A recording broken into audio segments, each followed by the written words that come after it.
Look down at your arm right now. Go ahead. Do it. You'll see a faint dusting of hair, so fine you probably forget it's even there. Now think about your head, thick, dense, sometimes over 100,000 individual strands growing continuously for years. That's strange, right? Because underneath all of it, we're essentially naked apes. Out of roughly 5 million hair follicles covering the human body, the vast majority produce hair so thin and colourless, it might as well not exist. We lost the thick protective coat that every one of our primate cousins still wears.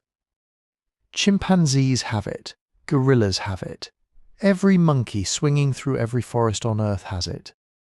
We don't, except in 5 specific places, and that's where this story gets interesting, because evolution doesn't do anything by accident.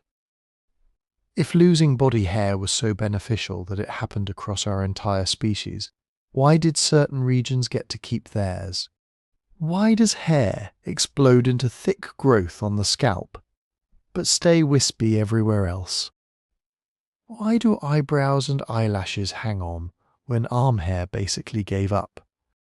Why do armpits and the pubic region hold onto dense patches when the rest of the torso went essentially bare? And why, in many humans, does facial hair show up like it's making a completely different evolutionary argument altogether? 5 places: scalp, eyebrows and eyelashes, armpits, pubic region, and facial hair, at least in a lot of us. Each one seems to have been worth keeping, but worth keeping for what, exactly? That's the mystery we're unpacking. And spoiler, scientists don't fully agree on the answer.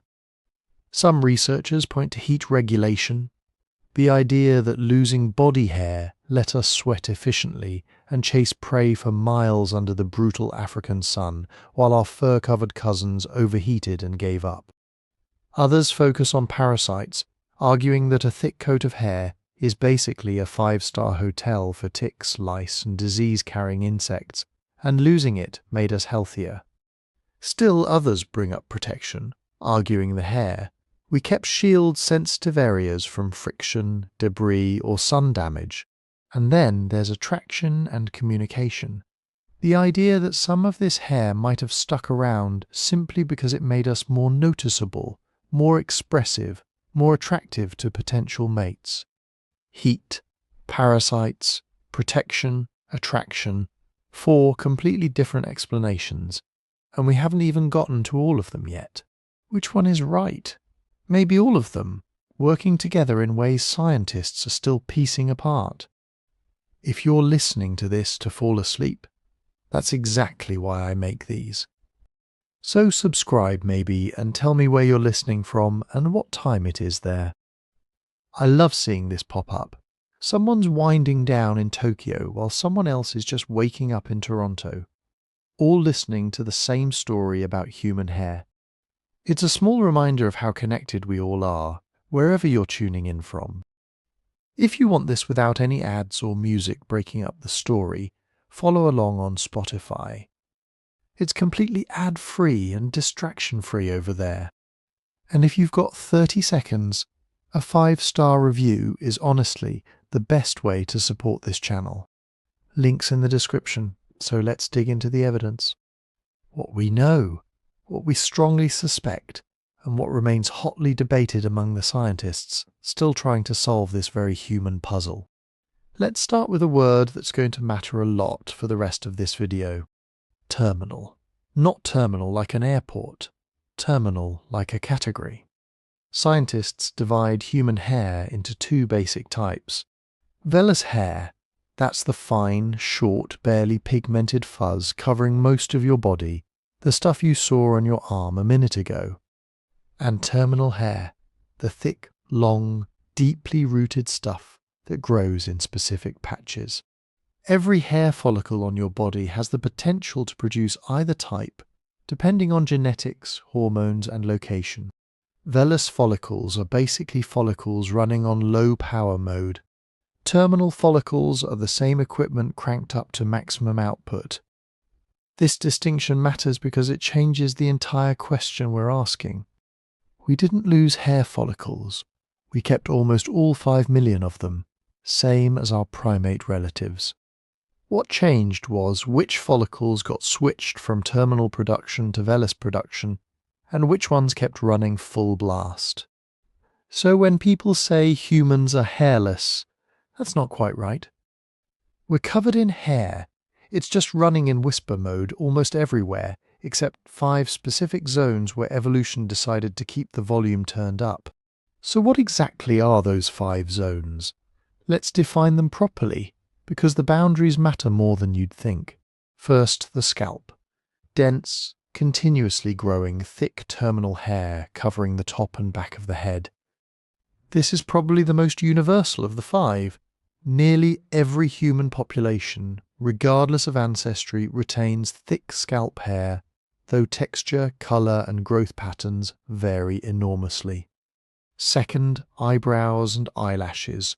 Small but definitely terminal hair, short, coarse and precisely positioned around the eyes. Unlike scalp hair, these follicles have a hard stop built into their growth cycle. They grow to a specific length and then quit, which is exactly why your eyebrows don't need trimming every few weeks the way your scalp hair does. Third, the axillary region. That's the armpits, in plain language. Dense, terminal hair that typically appears at puberty and stays through adulthood. Fourth, the pubic region. Similar story, hormonally triggered, appearing around puberty, dense and coarse, concentrated in a specific area rather than spread evenly. And fifth, facial hair, at least in a lot of us. This one's trickier because it's heavily sex-influenced. Testosterone drives facial hair development, which is why it appears reliably in most adult males, and only inconsistently, and usually much finer in females. It's the least universal item on this list, and honestly some researchers argue it shouldn't be lumped in with the other 4 at all, since its pattern of appearance is so different. Now here's where things get more complicated, and honestly, more interesting. This 5-place model is useful. It's a great starting point for understanding the puzzle, but it's also a simplification, and real biology never sits still long enough to fit neatly into 5 bullet points. Take sex differences. Men typically develop thicker body hair overall compared to women, more visible chest hair, more arm hair, obviously more facial hair. Testosterone is doing a lot of that work, converting vellus follicles into terminal ones in specific regions. Women, meanwhile, tend to retain more consistently fine vellus hair across the body, with the same 5 terminal zones, but generally less pronounced expression outside of them. Age matters too. Babies are born covered in an extremely fine hair called lanugo, which usually sheds before or shortly after birth. Children have mostly vellus hair everywhere, including in regions that will later sprout terminal hair. Then puberty hits, hormones surge, and suddenly axillary and pubic follicles that had been quietly producing fuzz start producing coarse terminal hair, almost overnight, biologically speaking. Facial hair in males often continues developing well into the 20s. So the 5 places aren't fixed from birth. They're more like a program that gets activated on a schedule, region by region, hormone by hormone. Ancestry adds another layer. Populations vary significantly in body hair density, texture, and distribution. Some populations show thicker, more visible body hair beyond the 5 zones, particularly in men, chest hair, back hair, more prominent arm hair. Other populations show much sparser hair outside those core regions. This isn't one group being more or less evolved. It's regional variation shaped by different selective pressures, different climates, different genetic histories, layered on top of that shared 5-zone baseline we all carry. So when we say humans kept hair in 5 places, what we really mean is there's a common underlying pattern found across virtually all human populations. But the intensity, timing, and visibility of that pattern gets modified by sex, age, hormones, and ancestry. 5 places is the model. It's not a law carved into your DNA with 0 exceptions. Let's clear up one more misconception while we're here, because it trips people up constantly. Humans did not wake up one day covered in fur and go to sleep the next day nearly naked. This wasn't a light switch. It was almost certainly a gradual process unfolding over hundreds of thousands, maybe millions of years, driven by shifting selective pressures that we'll dig into shortly. Fur reduction in our lineage was probably about as dramatic, minute to minute, as watching a glacier move. Undeniable over deep time, completely invisible generation to generation, which raises an obvious problem for anyone trying to study this. Hair doesn't fossilize, skin doesn't fossilize, not really, not in any useful detail. So how do we know any of this happened the way scientists think it did? The honest answer is, we don't know directly. There's no perfectly preserved million-year-old human hide sitting in a museum drawer that shows us exactly when body hair started thinning out. Instead, scientists have to work backward from indirect evidence. Genetics can reveal roughly when certain genes linked to hair growth and skin pigmentation shifted under selection pressure. Comparative physiology, looking at how sweat glands, skin structure, and hair follicles function in humans versus other primates, tells us what advantages hairlessness might have provided. Even parasite genetics, believe it or not, have been used to estimate timelines, since the evolutionary history of human lice can hint at when we stopped having a full body coat for them to live in. None of this gives us a certain date stamped in stone. What it gives us is a set of overlapping clues, genetic, physiological, and even parasitological, that scientists piece together like a puzzle with several pieces missing.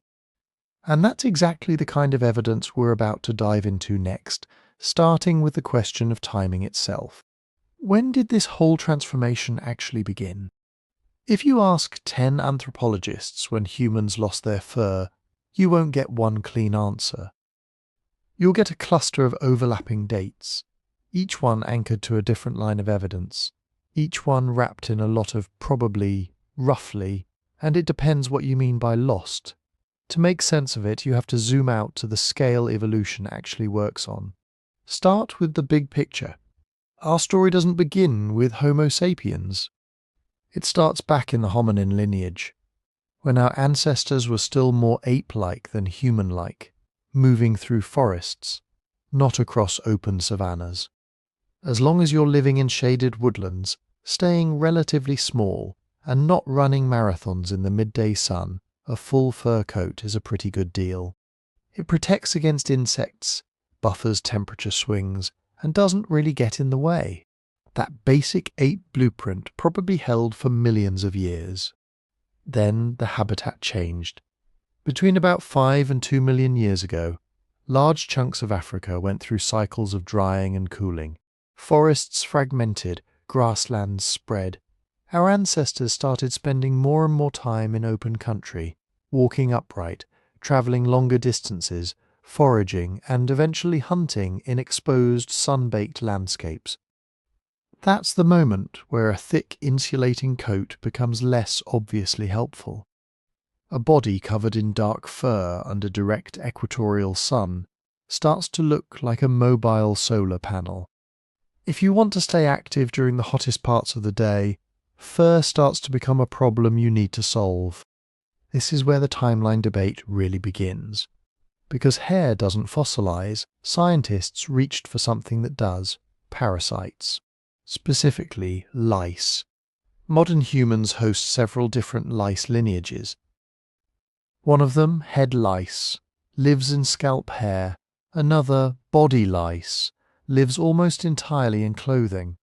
A third, pubic lice, inhabits the coarse hair of the groin and sometimes the armpits. Each lineage carries a genetic record of its own evolutionary history, including when it split from lice that live on other primates. Our pubic lice are especially revealing. Genetic analysis suggests they diverged from the lice that live on gorillas roughly 3 to 4 million years ago. That implies a lice jump. At some point, ancestral humans and gorillas had enough ecological overlap that a gorilla louse population could colonize a new host species. But here's the important part. Pubic lice are specialists. They're adapted to coarse, dense hair in one specific region, not to a continuous body coat. If our ancestors around 3 million years ago had been covered in thick fur from neck to ankle like gorillas, there'd be no obvious niche for a new pubic louse to occupy. The simplest interpretation is that by then, our lineage already had a patchwork pattern. Dense hair in some areas, much sparser hair over much of the body.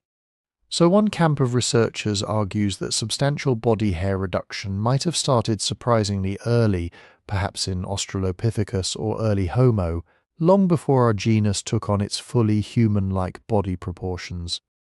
Other clues point later. Look at skin pigmentation genes. Modern humans have a suite of genetic variants associated with dark, melanin-rich skin, highly effective at blocking ultraviolet radiation. Comparative studies suggest that our last common ancestor with chimpanzees probably had light, relatively unpigmented skin hidden under dark fur, the chimp pattern. As fur thinned, skin was suddenly exposed to intense equatorial UV. That would have triggered strong selection for darker protective pigmentation. Analysis of those pigmentation genes suggests that fully darkened skin in our lineage probably evolved by about 1.2 to 1.8 million years ago, roughly the time early Homo erectus was spreading into hotter, more open African environments and starting to live a much more active, endurance-based lifestyle. You can flip that logic around. If dark, exposed skin is an adaptation to life without a fur coat, then the thinning of that coat must have been underway, or largely complete, by the time those pigmentation changes locked in. That puts a major phase of hair loss somewhere in the 2 to 1 million year window, centered on Homo erectus. Sweat glands tell a similar story, but with even less precise dating. Humans have an unusually high density of eccrine sweat glands compared to other primates. We're basically walking sprinkler systems. Chimpanzees can sweat through eccrine glands too, but not on the same scale. Their fur also limits how effectively that sweat can evaporate. Our arrangement, dense eccrine glands plus sparse body hair, is almost comically optimized for one thing: dumping heat while moving for long stretches in hot, dry air. That's the exact setup you want if you're chasing animals in the midday heat, travelling long distances between water sources and doing a lot of heavy work under the sun. The problem is that sweat glands don't fossilize either. We infer their evolution from comparative physiology and from the broader ecological context. Homo erectus shows up in the fossil record around 2 million years ago with long legs, narrow hips, and body proportions suited for distance travel and heat dissipation. That's the same time window where an endurance running lifestyle and efficient sweating would have paid off. It's also when fur becomes more liability than asset, if you're trying to stay cool. Put these threads together and you get a rough narrative, not a precise timestamp.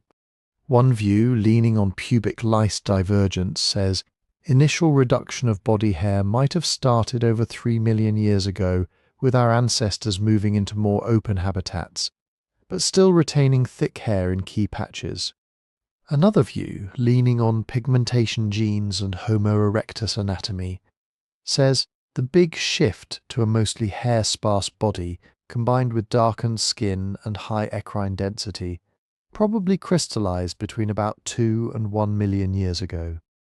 Why the disagreement? Because each proxy measures a slightly different thing. Lice tell you about where different types of hair existed and when they became ecologically distinct enough to support new parasite lineages. They don't tell you how hairy the rest of the body was, or exactly how dense that hair was. Pigmentation genes tell you when naked skin started facing enough UV exposure to be dangerous. They imply reduced hair coverage, but they don't reveal the detailed pattern of remaining fur versus bare skin.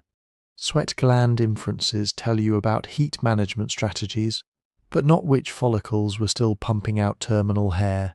So scholars end up arguing about emphasis. Did fur reduction begin early and progress very gradually? Or did it stay relatively ape-like for longer and then change more dramatically as Homo erectus embraced life on the open savanna? What almost everyone agrees on is the direction of the pressures. Once our ancestors started being active in the daytime, in hot environments over long distances, the selective landscape flipped. Staying cool while moving mattered more than staying warm while resting. A bare, dark, sweaty skin became an asset, not a vulnerability, at least in those ecological settings. And with that timing framework in place, a slow, patchy reduction beginning in early hominins and accelerating with Homo erectus, we can finally dig into the why in a more focused way. If losing most of our fur happened in the crucible of heat and exertion, what exactly were we doing out there on those grasslands that made being nearly naked such a winning strategy? To answer that, you have to look at the strangest thing about us that isn't our brains. We are, by mammal standards, ridiculous sweaters. Most mammals lean hard on a different system. They pant, dogs, antelope, even big cats. They cool themselves by moving air rapidly over moist surfaces in the mouth and upper airways. It works, but it comes with a built-in limitation. You can't pant efficiently and run flat out at the same time. Your breathing rhythm is tied to your stride. Push too hard for too long in the heat, and you overheat. Humans took another route. We turned our entire skin into a cooling surface.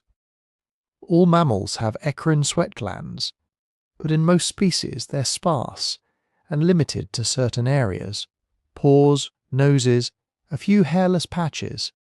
In us, eccrine glands are everywhere. High density, high output, wired directly into our temperature control system in the brain. When core temperature starts to rise, these glands flood the skin with salty water. The magic is not the sweating itself, it's the evaporation. Evaporation costs heat. Every molecule of water that goes from liquid to vapor at the skin surface carries away a little bit of your body's thermal energy. The faster sweat can evaporate, the more heat you can dump per minute without stopping what you're doing. This is where hair becomes part of the story, not just a cosmetic detail. Imagine two versions of the same hominin, same height, same weight, same number of sweat glands. One is covered in thick dark fur like a chimpanzee. The other has the same follicles, but most of them are producing only short, fine, almost invisible hairs, what biologists call vellus hair. Both of them go for a long walk in the open savanna at noon. The furry one sweats under the coat, but a lot of that sweat gets trapped in the hair layer. It soaks the fur, mats it down, drips off in little streams. Some of it evaporates, but slowly from within a humid microclimate hugging the skin. The fur itself acts like a blanket. It blocks wind, shades the skin, but also holds a layer of hot air close to the body. If the air is still and the sun is intense, that blanket can turn into an oven. The hair-reduced one has bare skin exposed to moving air. Sweat spreads in a thin film and evaporates directly into the environment. There's no thick insulating layer to trap humid air, no fibre matrix to hold heat. Every breeze is free cooling. Every step creates its own wind over the skin. On a cool morning or in the shade, the difference between them might not matter. But on a long, hot, dry day, the difference becomes survival level. This is the core of the thermoregulation hypothesis. As our ancestors shifted to life in open, sun-baked environments and started moving more, natural selection favoured individuals who could shed heat efficiently. That meant more eccrine glands, more responsive sweating, and less insulating hair getting in the way of evaporation. Now add one more piece: endurance. There's a line of research arguing that early Homo, especially Homo erectus, became persistence hunters and long-distance foragers. Not sprinters like cheetahs, but marathoners. The idea is simple: lots of prey animals can sprint faster than humans, but they're terrible at long, hot exertion. If you can track them, keep them moving, and never quite let them rest, they build up heat faster than they can lose it. Eventually they overheat, weaken, or even collapse. You, the relatively slow but cool-running primate, walk up to a hypothermic antelope and finish the job. Whether persistence hunting was common, occasional, or rare is still debated. What's less controversial is that Homo erectus and later hominins were routinely walking and running much farther than earlier apes, often in hotter, more open habitats, and often while carrying food, tools, and infants. That sustained locomotion under heat load is exactly where our sweating system shines.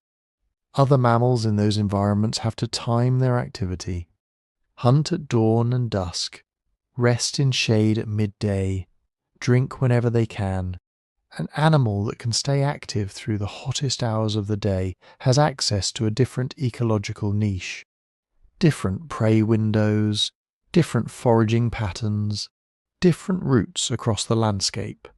If losing most of our fur plus ramping up eccrine sweating allowed our ancestors to push into that niche, even a little, that's a huge selective edge over thousands of generations. Individuals that overheated less could travel farther between water sources, exploit carcasses other predators abandoned in the heat, or simply avoid needing to nap through the most productive hours. But evolution never hands out free upgrades. There were trade-offs. Fur is not just a blanket, it's smart insulation. In many mammals, a fur coat helps keep you warm when it's cold and actually protects you from overheating when it's hot, as long as you're not doing too much intense work. It blocks direct solar radiation, slows down convective heat gain from hot air, and smooths out sudden temperature changes. Strip that away, and you get a body that dumps heat well when it's wet, but also loses heat fast when conditions flip. A mostly naked skin is fantastic if you're a sweating endurance walker in the tropics. It's less fun at night when temperatures drop, or when a cold wind hits. That might be one reason cultural solutions, fire, clothing, shelters, become so important later in our story. Once evolution commits you to the sweaty, low-fur path, you're locked into a body that has to be managed thermally in other ways. There's another complication. If thermoregulation were the whole story, you might expect a very simple pattern. Lose hair everywhere that sweats a lot. Keep it maybe only where you don't need much evaporative cooling. That's not what we see. We kept thick, terminal hair in some of the hottest sun-exposed real estate on the body, the scalp. We kept dense, curly hair in regions where sweat certainly does accumulate, the armpits and groin. We retained specialized small hairs like eyebrows and eyelashes, right next to some of the most temperature-sensitive tissues we have, our eyes and forehead skin. And in many people, especially men, the face can still grow a full, dense beard. These patterns don't line up neatly with a pure maximize evaporation blueprint. In fact, in a couple of those zones, the remaining hair seems to trap heat, trap moisture, or even interfere with sweat evaporation. That mismatch is the clue that thermoregulation was a major driver of overall hair reduction, but not the only sculptor of our weird hair map. The big picture looks something like this. Selection in hot, open environments, acting on a lineage that was walking and running farther, and working harder in the sun, favoured a shift toward bare, dark, highly sweaty skin over most of the body. That set the stage. It made it easier for other evolutionary forces, UV radiation, parasites, social signaling, and later cultural innovations to shape which patches of hair stuck around and which faded away. To understand why those 5 regions made the cut while everything else thinned out, we have to leave pure heat management behind and look at what bare skin was suddenly exposed to once the fur was gone, starting with the radiation pouring down from the sky. When you strip an animal of its fur in the tropics, you don't just change how it handles heat. You change its relationship with the sun. Before hair loss, most of our ape ancestors' skin lived in permanent twilight, filtered light coming through a dense layer of hair. UV still got through, but it was muted, scattered, partly absorbed by the keratin and pigment in those shafts of hair. Think of fur as a built-in all-over sunshade. Not perfect, but good enough that the exact properties of the skin underneath were less critical.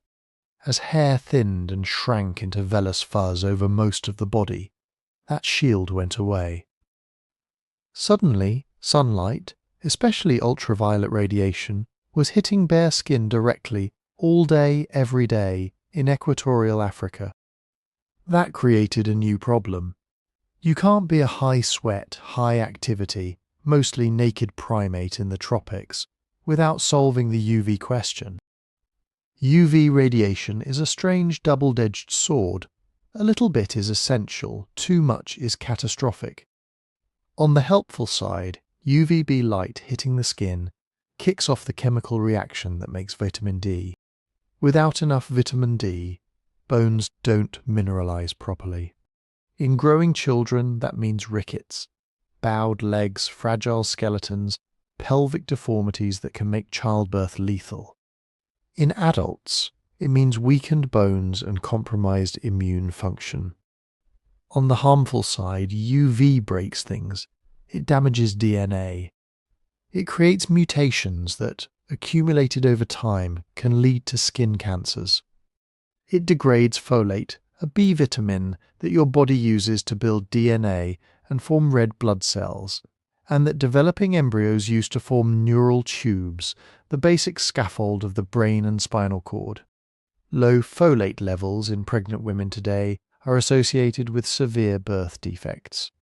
Rickets kills slowly. Folate loss and embryonic damage can hit the next generation immediately. Now put yourself in the position of natural selection.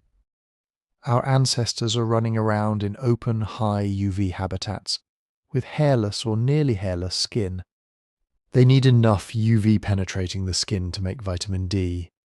But too much UV will shred folate stores and pound their DNA, especially in cells that divide quickly, like sperm, eggs, and early embryos. You can almost feel evolution groping around for a new solution. The main answer it found wasn't more hair, it was more melanin. Melanin is the pigment that makes skin, hair, and eyes dark. It doesn't just colour the skin, it behaves like a microscopic sunscreen and antioxidant system. Melanin molecules sit above and around the nuclei of skin cells, absorbing and scattering UV photons before they slam into the DNA. They soak up some of that energy and dissipate it as harmless heat. Early, fur-covered apes probably had lightly pigmented skin under their coats, the way many modern primates do. Once the coat thinned and UV exposure skyrocketed, there's strong evidence that selection favoured dark, heavily melanized skin in our African ancestors. Dark skin acts as a stable shield. It dramatically reduces UV penetration, protects folate, and lowers the rate of UV-induced DNA damage. That combination is powerful enough that many anthropologists now think dark skin didn't come after hair loss as an afterthought. It co-evolved with hair reduction as part of the same shift to a naked, sweating body plan. But melanin is not a free upgrade either. Make the skin very dark, and you're great at blocking UV. Maybe too great if you ever move to higher latitudes where UV levels are much lower, especially in winter. In those places, UVB is already weak. Add a big melanin filter on top of that, and you can slip into chronic vitamin D deficiency. This sets up the vitamin D versus folate balancing problem. Near the equator, UV is intense and year-round. The risk of folate destruction, skin damage and heat stress is high, and vitamin D is easy to synthesize even through dark skin. Selection leans hard toward more melanin, more protection. Farther from the equator, UV is weaker and more seasonal. Folate destruction by UV becomes less of a threat. But vitamin D production starts to struggle, especially if people are clothed, or if their food is low in vitamin D. Under those conditions, genes for lighter pigmentation, less melanin, more UV penetration start to look advantageous. Not because light is better, but because just enough UV gets through becomes the real survival threshold. Over tens of thousands of years, as human groups migrated out of Africa into Europe, Asia, and eventually the Arctic, this tug-of-war between shielding and synthesis left its fingerprints on our genomes. Pigmentation genes show some of the strongest signals of natural selection anywhere in the human body. Different populations evolved lighter skin in different ways, using different mutations in response to local UV regimes and lifestyles. And lifestyle matters. Latitude isn't the whole story. Two populations at the same latitude can face very different UV realities depending on clouds, altitude, snow glare, time spent outdoors, and diet. A high-latitude group that eats a ton of vitamin D-rich seafood is playing by different rules than a high-latitude farming group living mostly indoors. A herder living at altitude under thin atmosphere meets a different UV dose than a farmer in a foggy river valley. All of that complicates any simple move north, get lighter narrative.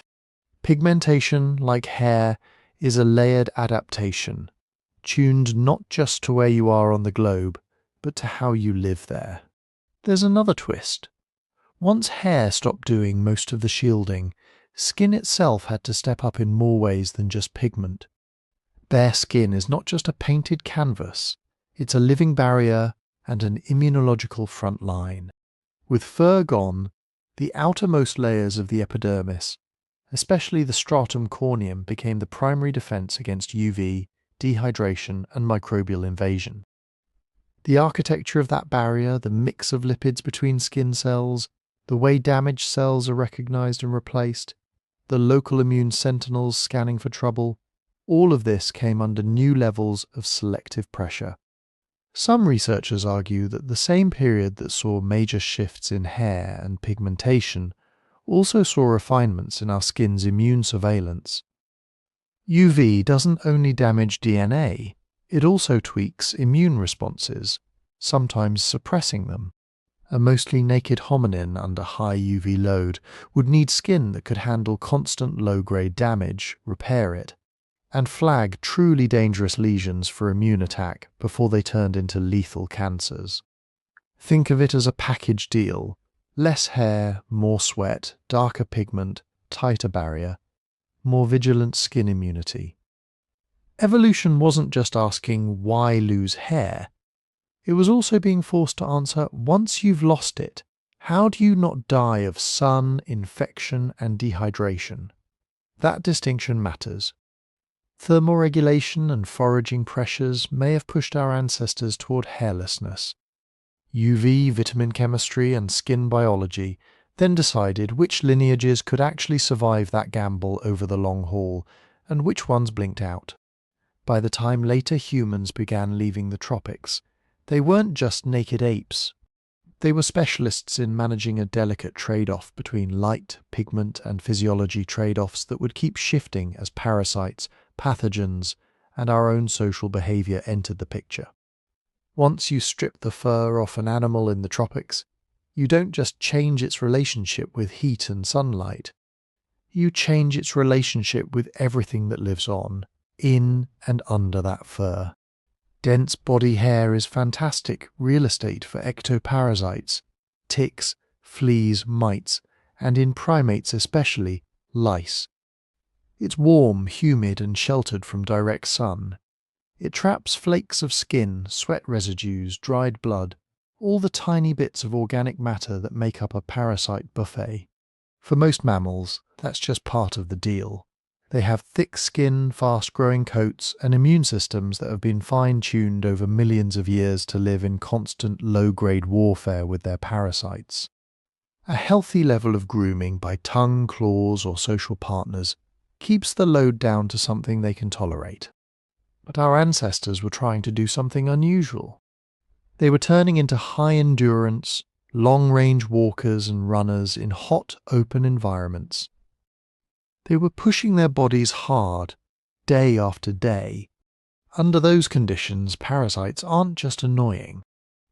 They become a problem of energy, time, and disease. Every flea bite, every tick feeding, every louse sucking blood is a tiny drain on resources. One parasite doesn't matter, hundreds or thousands do. They can cause anemia, chronic inflammation, skin infections, and open the door to blood-borne pathogens. They also hurt. Itching, pain, distraction. These are not trivial issues if your survival depends on tracking prey, spotting predators, and coordinating with your group. Other primates handle a lot of this with grooming. Watch a troop of baboons or macaques. Hours every day are spent picking through each other's fur, removing ticks, lice, and dead skin. It's healthcare, but it's also politics. Grooming builds alliances, reduces stress, and keeps the troop's social structure from blowing apart. Now imagine trying to keep that system going if you're a hominin that needs to travel 10, 15, 20 kilometers in a day to hunt or scavenge. Time you spend grooming is time you're not walking, tracking, napping stone, or teaching your kids. There's a hard time budget problem here. As foraging ranges and day journeys expand, and as brains get hungrier and kids stay dependent for longer, something has to give. One way to ease that pressure is cultural. Streamline grooming, make it more efficient, maybe shift some of that parasite control into tools, combs, scraping, ash, plant oils. Another way is biological. Simply give parasites less to hold on to. Bare skin is not a parasite-free utopia. Mosquitoes, flies, and ticks are perfectly happy with it. But it does change the rules. Fleas that specialize in hiding and jumping through fur lose their cover.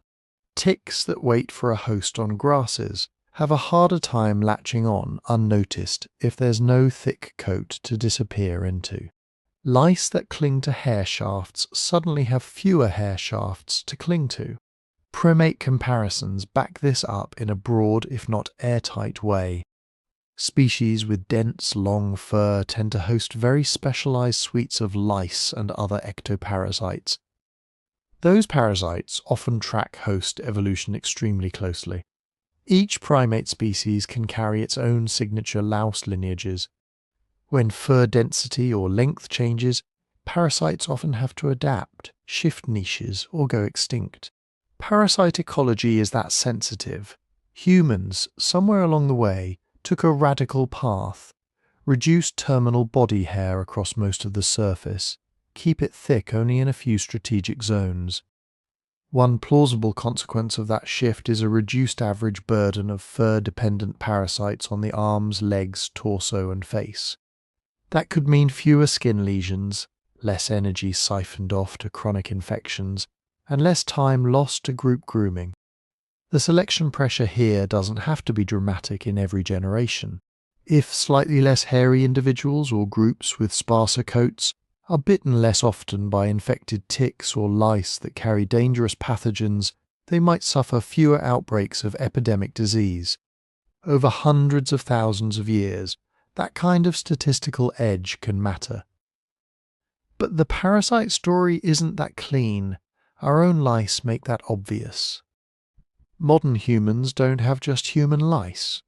We have at least 3 different lineages: head lice on the scalp, body lice that live in clothing and visit the skin to feed, and pubic lice in the groin. And pubic lice aren't even from our original ape companions. Genetic studies suggest they jumped to humans from gorillas long after our lineages split, likely via some indirect, messy environmental contact. That jump only worked because we still had a dense, fur-like patch in one place, the pubic region. Those hairs are thicker and more widely spaced than scalp hair, forming a little forest that pubic lice are nicely adapted to navigate. If body hair loss had been a simple crush-all parasite strategy, leaving any such refuges would have been a strange move. Head lice tell a similar, if subtler, story. They're exquisitely specialized for scalp hair, its diameter, its spacing, even the chemistry of the hair shaft. As our ancestors kept thick, long hair on their heads for sun protection, thermal buffering, and maybe social signaling, lice adapted right along with it. Parasites are evolution's shadow. Remove one niche, they slide into another. Even the origin of human body lice complicates things. They seem to have evolved from head lice relatively recently, when clothing became common enough to act as a new habitat. That means some parasite pressures in humans aren't ancient at all, they're byproducts of culture. So was hair loss about parasites, or did parasites just follow along?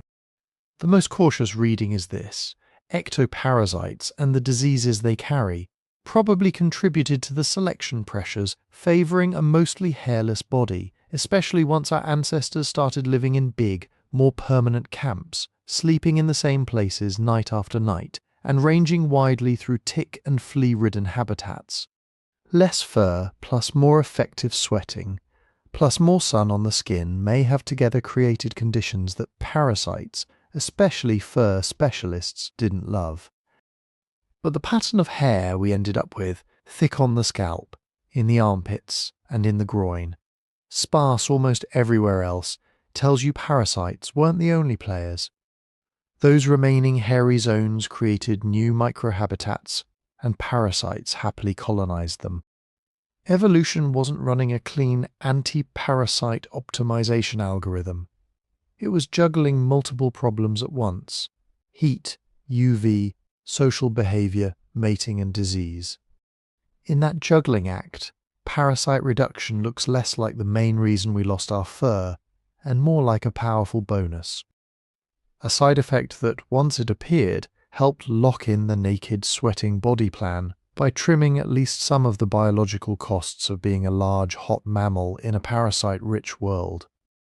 Culture would soon take that balancing act even further. Once you can make fire, clothing and shelters, you're no longer just at the mercy of sun, ticks and lice.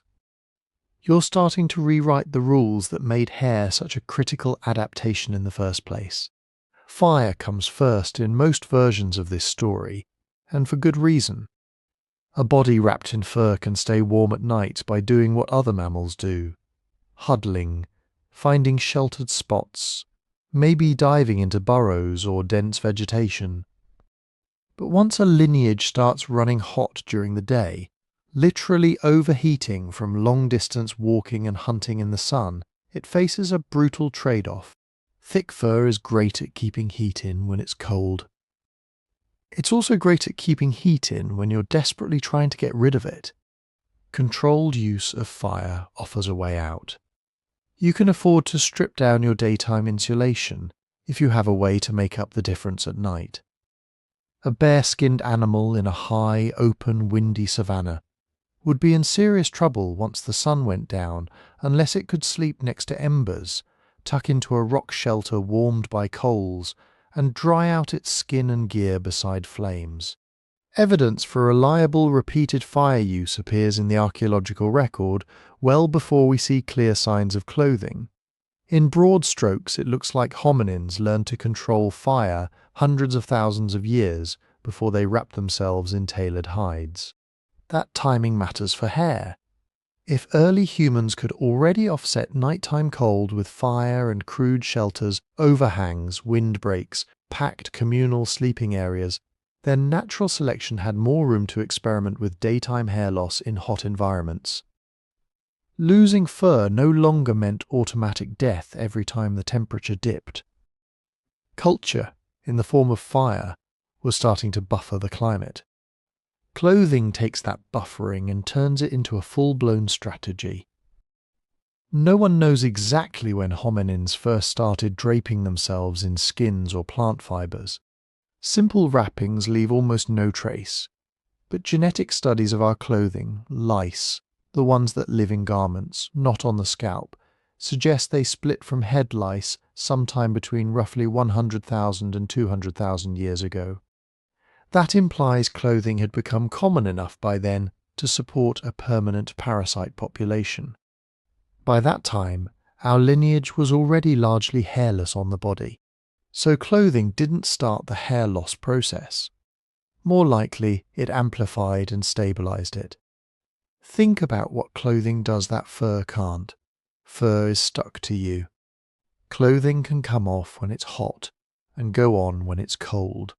Fur is uniform. Clothing can be layered, patched, thickened in some places, thinned in others. Fur is slow to change. Clothing technology can leap in a single generation when someone figures out a better stitch, a tighter weave, or a smarter way to tan hides. Once some form of artificial covering exists, loose capes, draped skins, maybe woven grass or bark fabrics. Selection pressure for full-body insulation from hair relaxes even more. You can keep your scalp hair for sun and heat management. You can keep specialized patches in the armpits and groin for mechanical and social reasons, and let the rest of the body drift towards sparsity, as long as cultural tools pick up the thermal slack. That drifting is a key part of the story. Biology doesn't just move under strong, obvious selection. It also shifts when selection eases off. If you live in a world where you will absolutely freeze to death without dense fur, any gene that reduces fur is punished immediately. But once fire, shelters, and eventually clothing make cold less consistently lethal, the penalty for being a bit less hairy drops. In that buffered environment, hair traits can start to change due to weaker forces, mild preferences, small metabolic savings, side effects of other adaptations, even plain genetic drift. If thinner body hair reduces parasite load just a little, or saves a bit of energy on hair growth, those small advantages no longer have to fight against overwhelming cold stress. Culture has flattened the fitness landscape enough that multiple solutions can coexist and compete. That helps explain why hairiness still varies so much between human populations, even in cold places. By the time modern humans were pushing into Ice Age Eurasia, they were not relying on their own fur to get through winter. They had fire, they had structures, they had increasingly sophisticated clothing, layered hides, sewn garments, boots, probably hats and hoods. The cold was deadly, but it was fought with technology, not with a sudden evolutionary reversal back to woolly bodies. You can see this in the archaeological record. Bone needles, tailored clothing impressions, complex hearths, semi-permanent dwellings.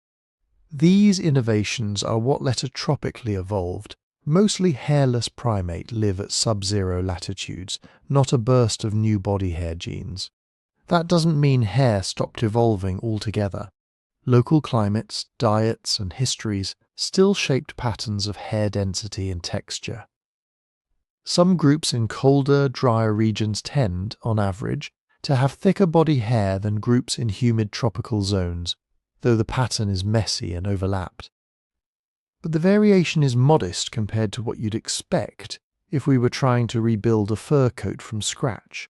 Culture made that unnecessary.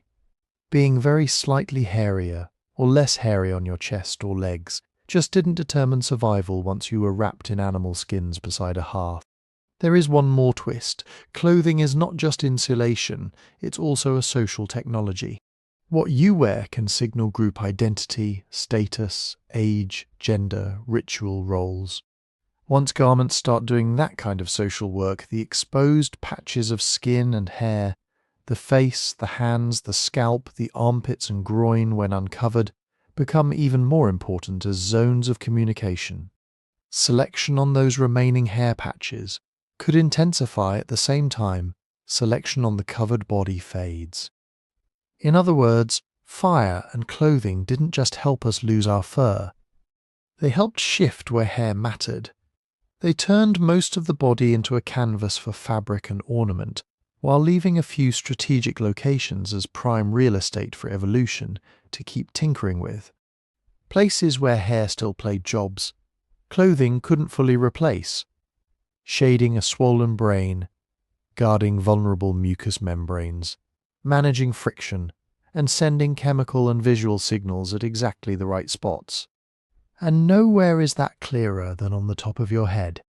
Stand up on 2 legs and you've just done something dramatic to your relationship with the sun. 4-legged mammals spread their heat load across the back, shoulders and flanks. Ancestral apes in the forest did too under a broken canopy of shade. But once our lineage committed to full-time bipedalism out on open ground, one surface became the prime real estate for solar punishment, the top of the head. In an upright walker at midday, the scalp is basically ground zero for incoming radiation. It's the surface most directly perpendicular to the sun's rays, the place where energy is hitting hardest and going almost straight down toward the brain. At the same time, that brain is already running hot. Hominin brains were growing larger and metabolically more expensive, dumping a lot of waste heat into the skull. You can feel that trade-off every time you stand in direct sun on a hot day. Your arms can be fine, your back can be fine. But the moment your bare scalp is exposed, you feel the burn long before your core overheats. That's not a trivial sensation. It hints at the evolutionary physics involved. Scalp hair is one way evolution seems to have solved this very specific engineering problem.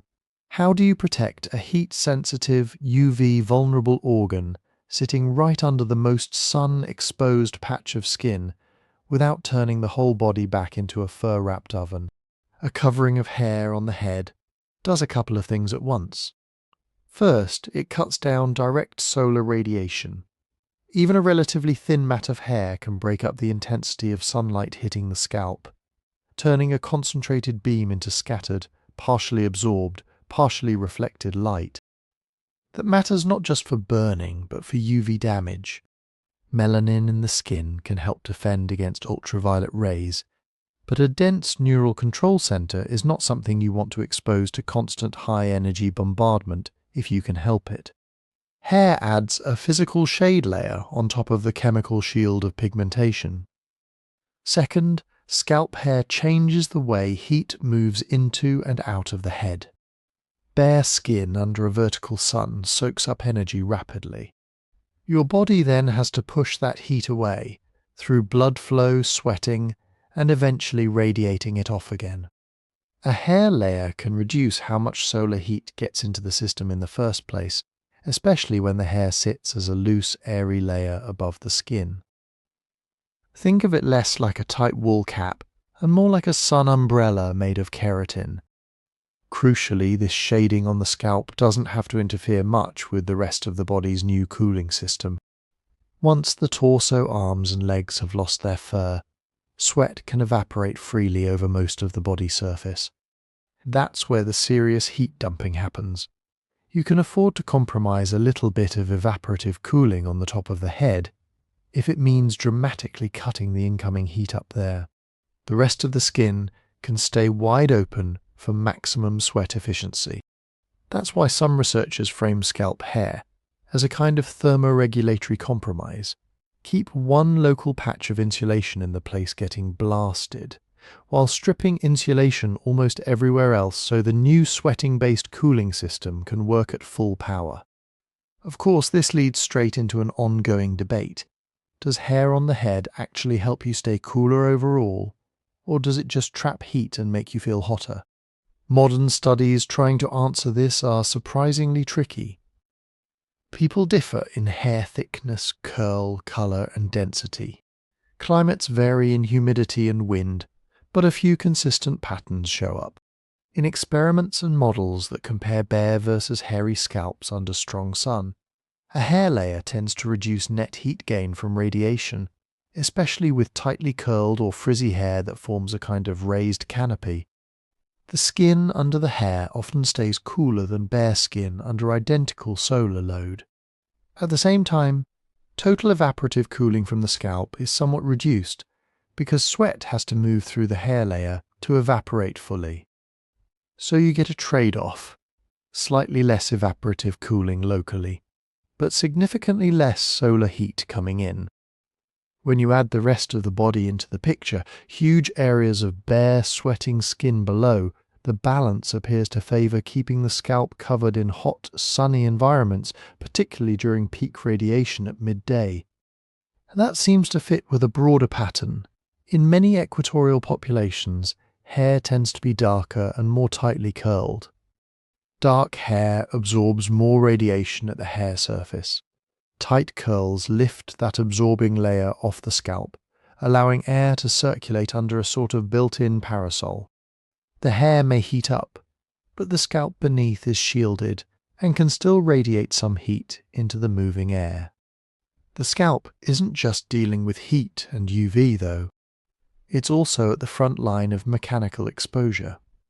Early hominins were probably spending a lot of time moving through brush, ducking under branches, bumping against rocks, carrying loads on their heads long before anyone invented proper baskets or yokes.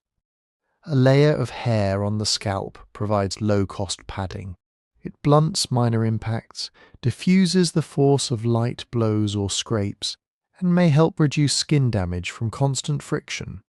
That sounds trivial compared to grand themes like climate, but evolution cares about accumulated small injuries too.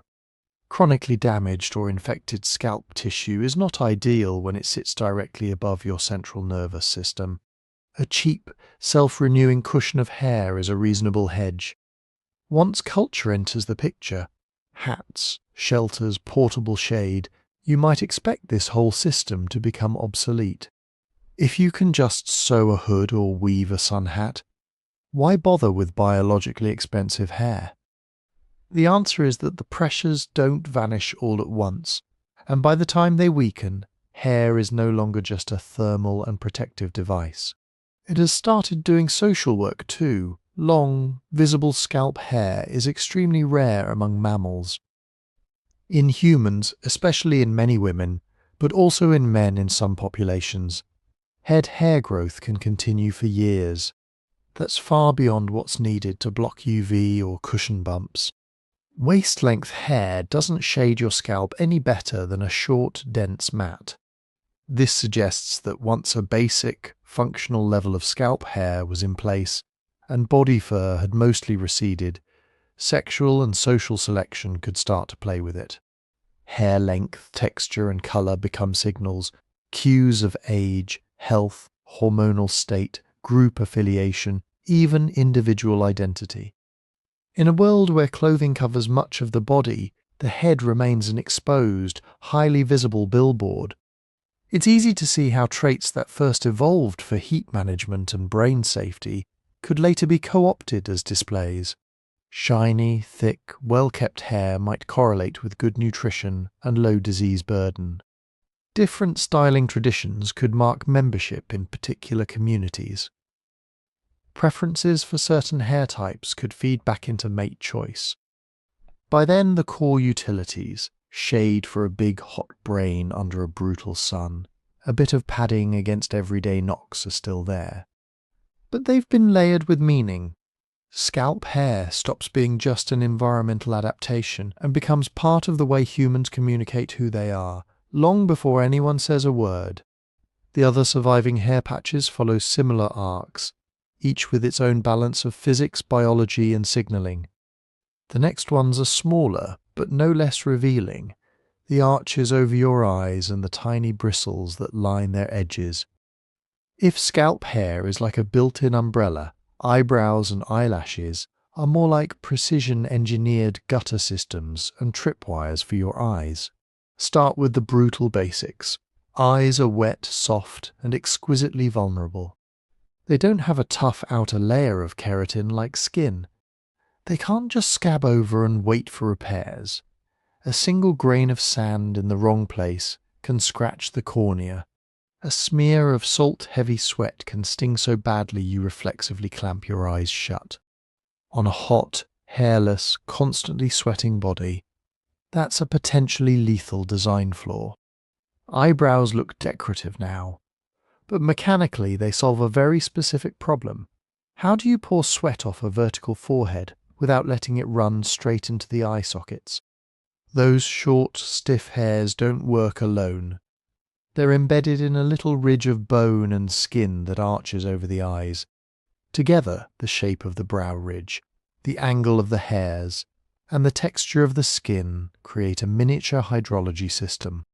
Sweat and rain run down the forehead, hit that ridge, and get diverted sideways along the curve of the brow instead of flowing straight down into your eyes. That diversion doesn't have to be perfect. It just needs to reduce the frequency and volume of liquid hitting an already vulnerable structure. In endurance, running, hunting, scavenging under a blasting sun, every time you can keep your visual system clear is time you can keep chasing, throwing, or dodging. Experiments with athletes and lab volunteers show this in a crude way. When people shave or remove their eyebrows and then exercise, sweat is more likely to drip directly into the eyes. It's not that eyebrows are magic force fields, they're more like speed bumps and channels, nudging fluid to take a slightly different path. The hair characteristics matter here. Eyebrow hairs are short, thick, and oriented laterally along the brow, not lying flat like a fringe. They grow to a limited length and then stop, maintaining a dense but compact barrier right where it's needed most. Let them grow like scalp hair, and the system breaks. Long strands would mat with sweat, dangle into the visual field, and become a liability.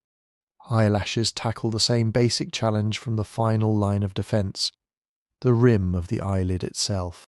At first glance, lashes look like they just catch dust. They do, but they're also doing something subtler with airflow.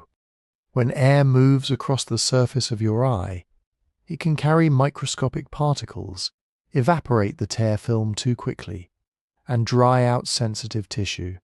Studies that model eyes in wind tunnels, a strange sentence, but yes, people have done this, show that eyelashes create a thin, still boundary layer of air right over the eyeball. Not unlike the grooves on a golf ball or the feathers on a bird's wing, they change the way air flows, reducing the direct blast onto the surface. Here's where it gets eerie across mammals. Eyelash length tends to hover at about 1/3 of eye width. That ratio seems to be the sweet spot for maximizing protection from airflow and dust while minimizing interference with vision. Too short, and they don't shape the airflow enough. Too long, and they start channeling air and particles toward the eye instead of away from it. Human lashes fall right into this general pattern. They're not just random decorative fringe, they follow a fairly conserved design rule you can see in camels, mice, and cows. They're also sensory devices. Each lash is connected to nerve-rich follicles. When something brushes against them, an insect, a bit of plant fluff, a rush of wind, you often blink before the object even reaches the eyeball. That reflex happens fast, below conscious awareness, because the cost of a false alarm is tiny, and the cost of missing a real threat is huge. You can test this yourself. Wave your hand slowly toward your open eye. You'll often blink before your hand actually blocks your view. It's not your retina giving the signal, it's the eyelashes and surrounding skin detecting the approaching disturbance. So at the most basic mechanical level, eyebrows and eyelashes justify their existence. They keep corrosive sweat, rain, dust, and wind from wrecking the one sensory system you absolutely cannot afford to lose in an open, predator-rich landscape. But humans, as usual, don't stop at mechanics. We start using every available surface as a communication screen.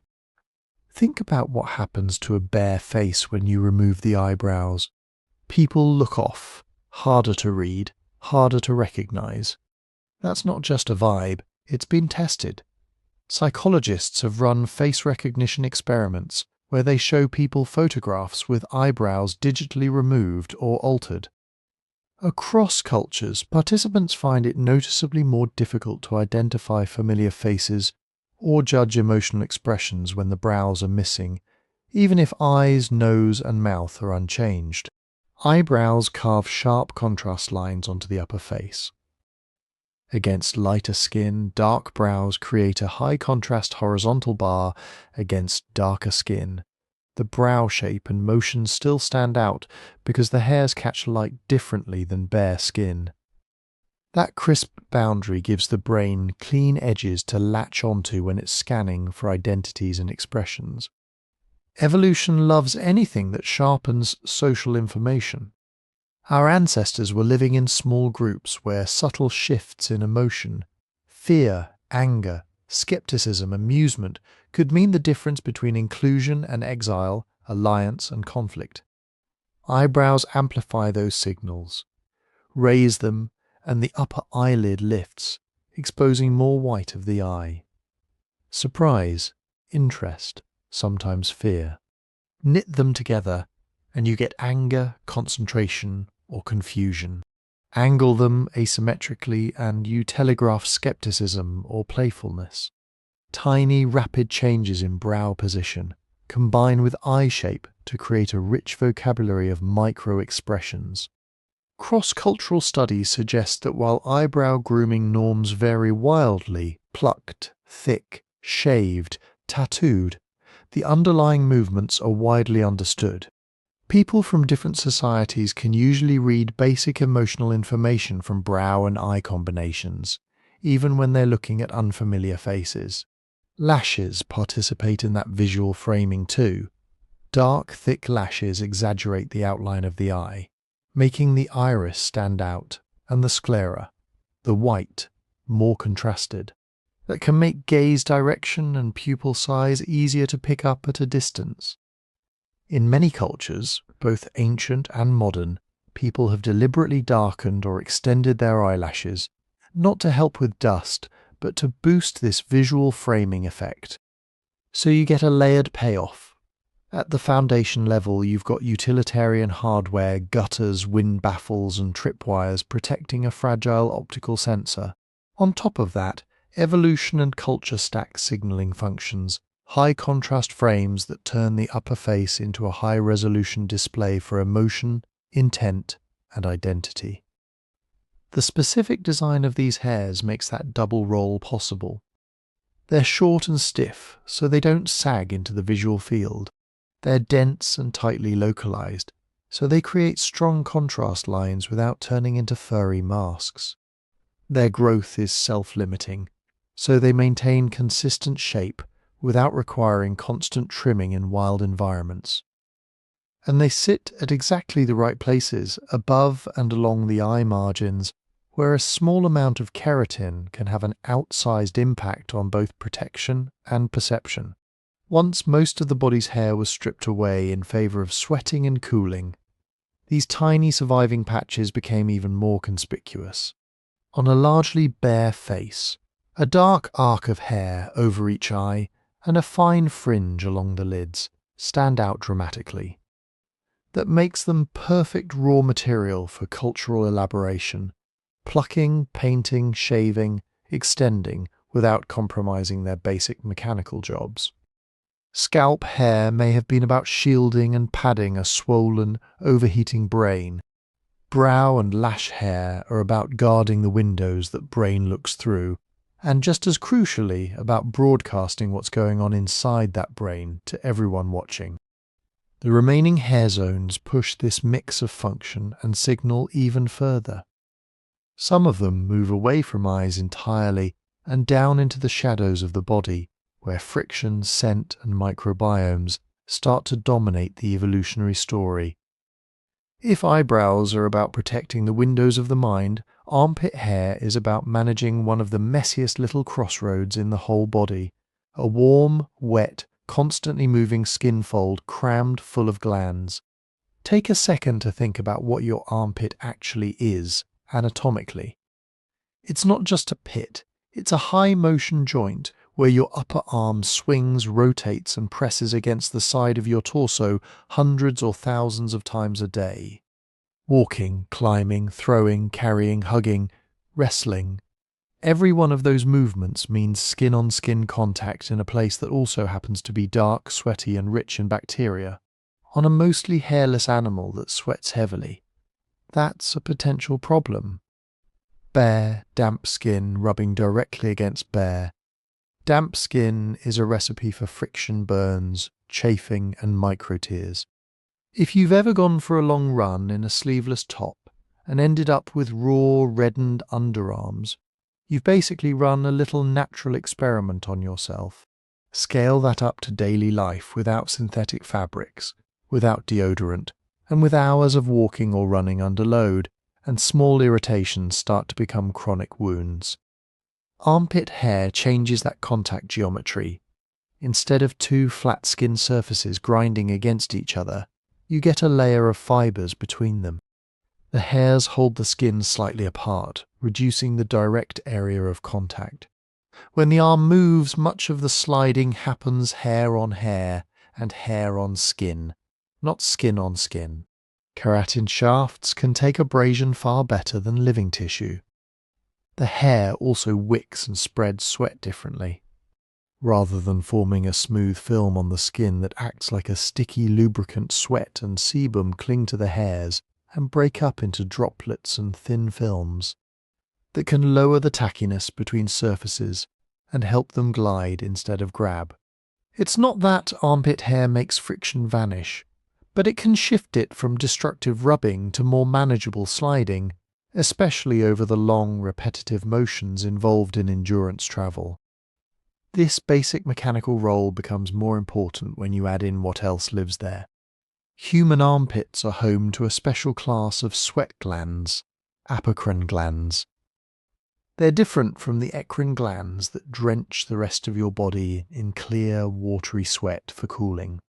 Apocrine secretions are thicker, richer in fats and proteins, and they don't really kick into gear until puberty. On their own, those secretions don't smell like much. The odour we associate with body odour is mostly what bacteria do to that apocrine cocktail, breaking down big, relatively bland molecules into smaller, volatile compounds that can drift through air and up someone else's nose. This is where hair starts doing chemistry support. A dense mat of hair increases the surface area in the armpit enormously. Every shaft can collect secretions, hold onto them, and present them to resident microbes. That gives bacteria more real estate to colonize and more substrate to work on. As they metabolize the fats and proteins, they churn out odor molecules, which then evaporate off the hairs like scent diffusing from the bristles of a perfume wand. You can think of armpit hair as a slow-release diffuser for whatever chemical messages your apocrine glands are sending. Without hair, sweat tends to bead, run, drip, and evaporate quickly from smooth skin.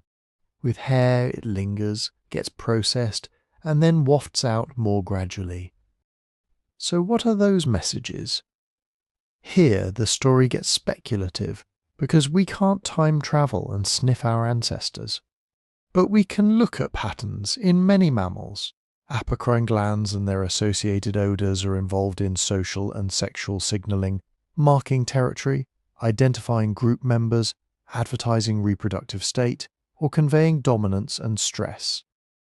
Humans still carry apocrine-heavy zones in the armpits and groin, and we still produce odour compounds that other humans can detect, even when the smells are subtle. Experiments suggest people can sometimes distinguish individuals' biological sex, or even broad emotional states like fear from underarm odour under controlled conditions.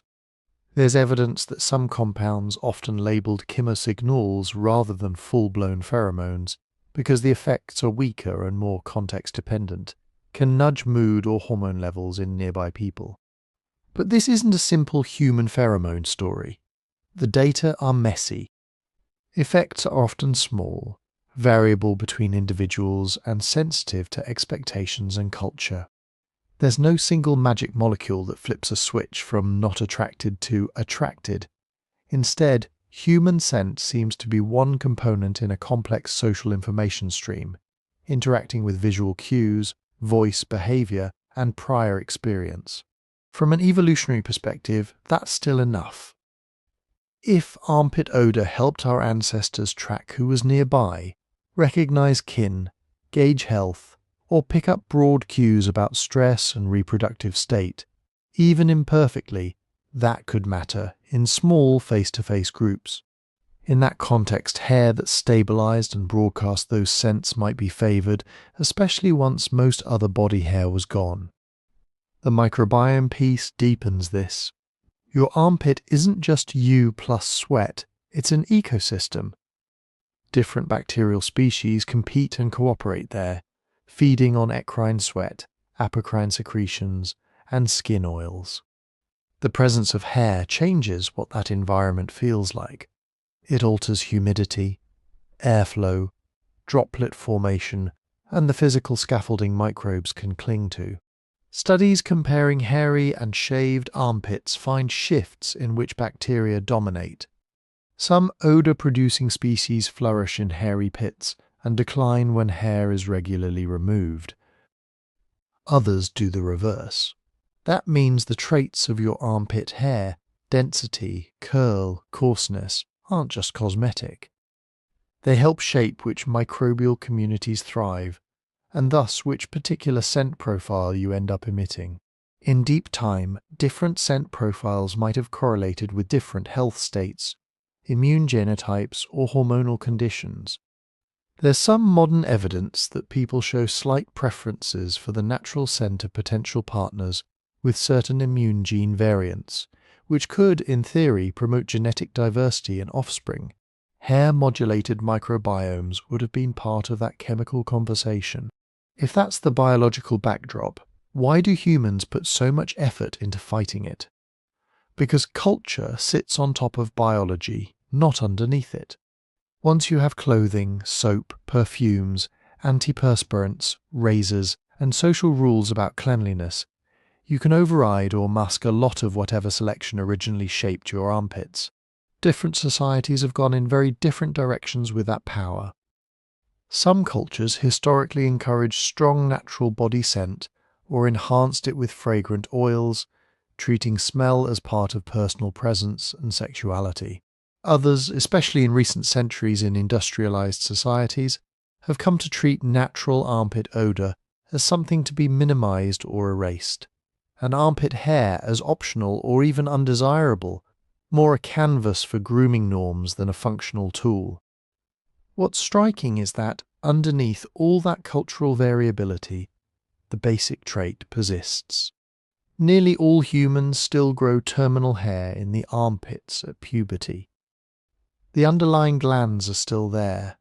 The microbial ecosystems still form.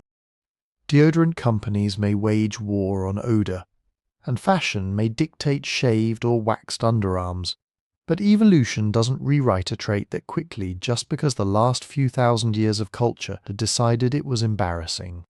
Instead, we get the familiar human pattern, a structure that probably began as a practical solution: reduce friction in a sweaty joint, manage secretions in a warm fold, scaffold a microbial and chemical signaling system, and then became raw material for cultural modification, beauty standards, and industries. And just like with brows and lashes, the next hair zone down the body takes this logic and twists it again.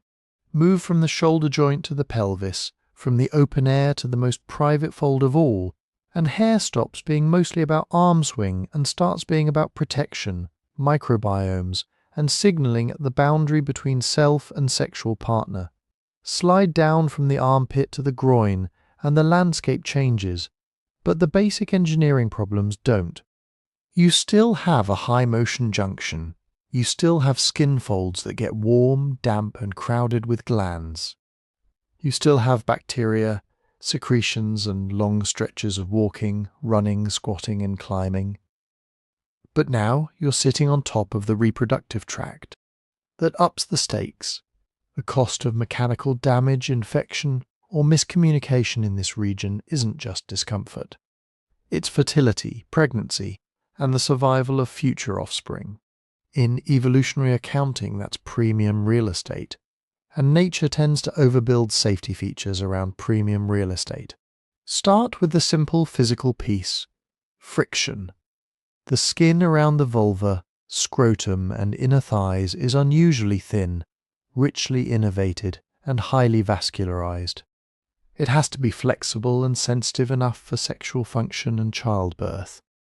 But those same properties make it easy to injure, long-distance walking with thighs rubbing together, sitting and standing all day with fabric shifting and bunching.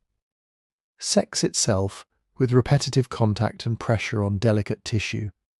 On a mostly hairless animal, unmediated skin-on-skin and skin-on-fabric contact in that zone can mean abrasion, micro-tears, and chronic irritation. Modern people still get chafing and saddle sores there from exercise or long days in rough clothing. Imagine that without tailored underwear, without moisture-wicking fabrics, and with a daily routine that might involve hours of movement over rough terrain.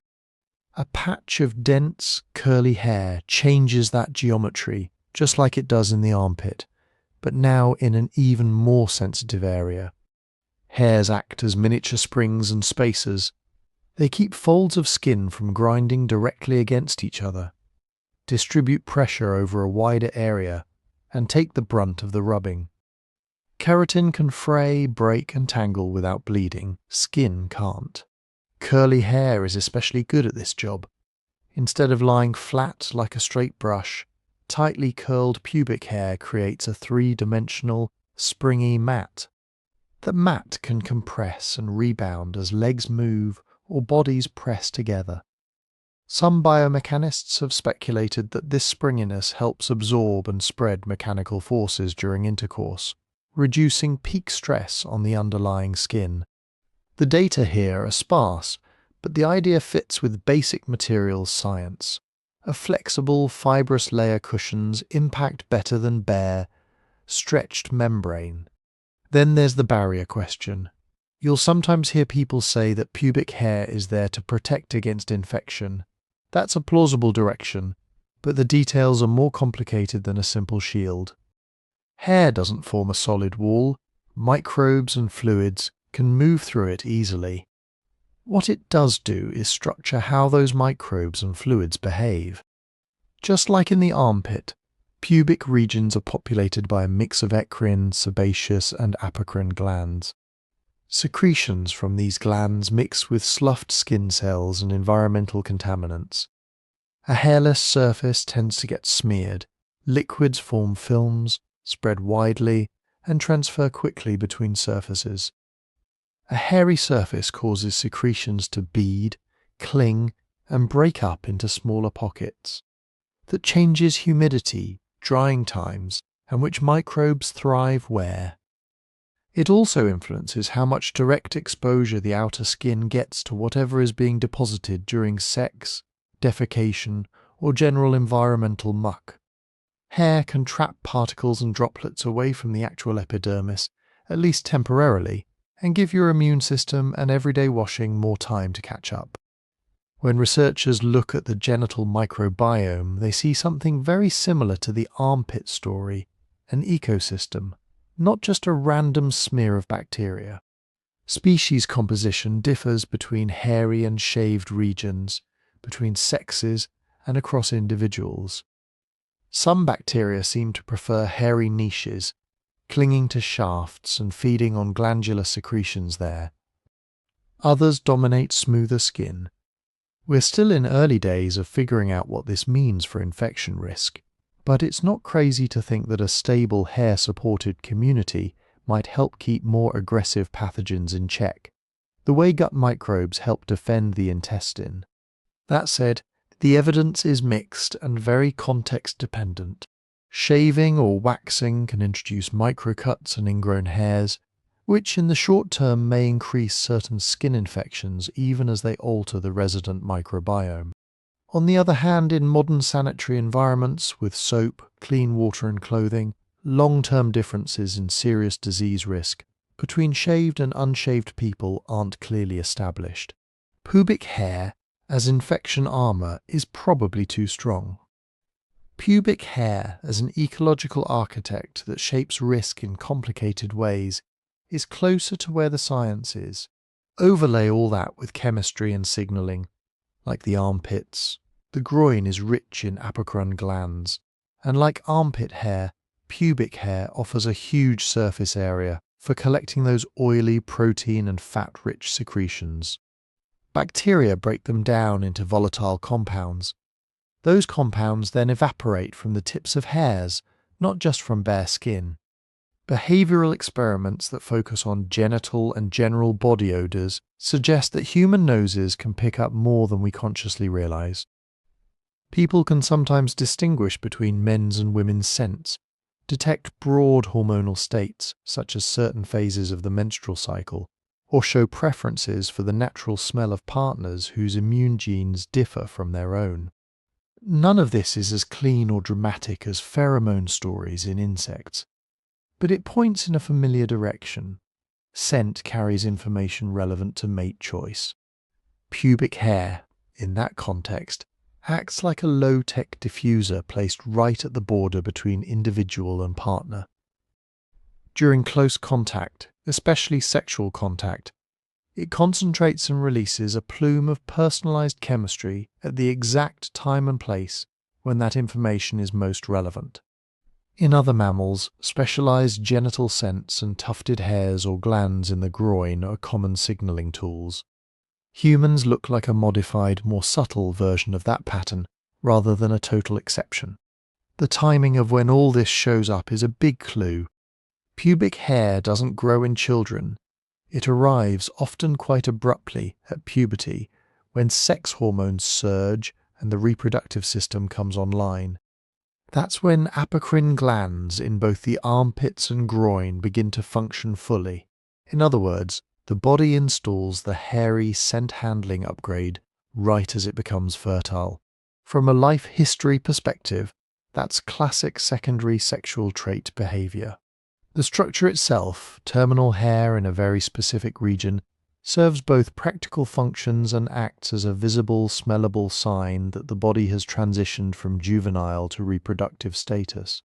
Many primates have genital swellings, color changes or scent changes keyed to fertility. In humans, pubic hair, body odor, and changes in skin and fat distribution do a quieter version of the same thing. And then culture arrives with scissors, razors, wax, and opinions.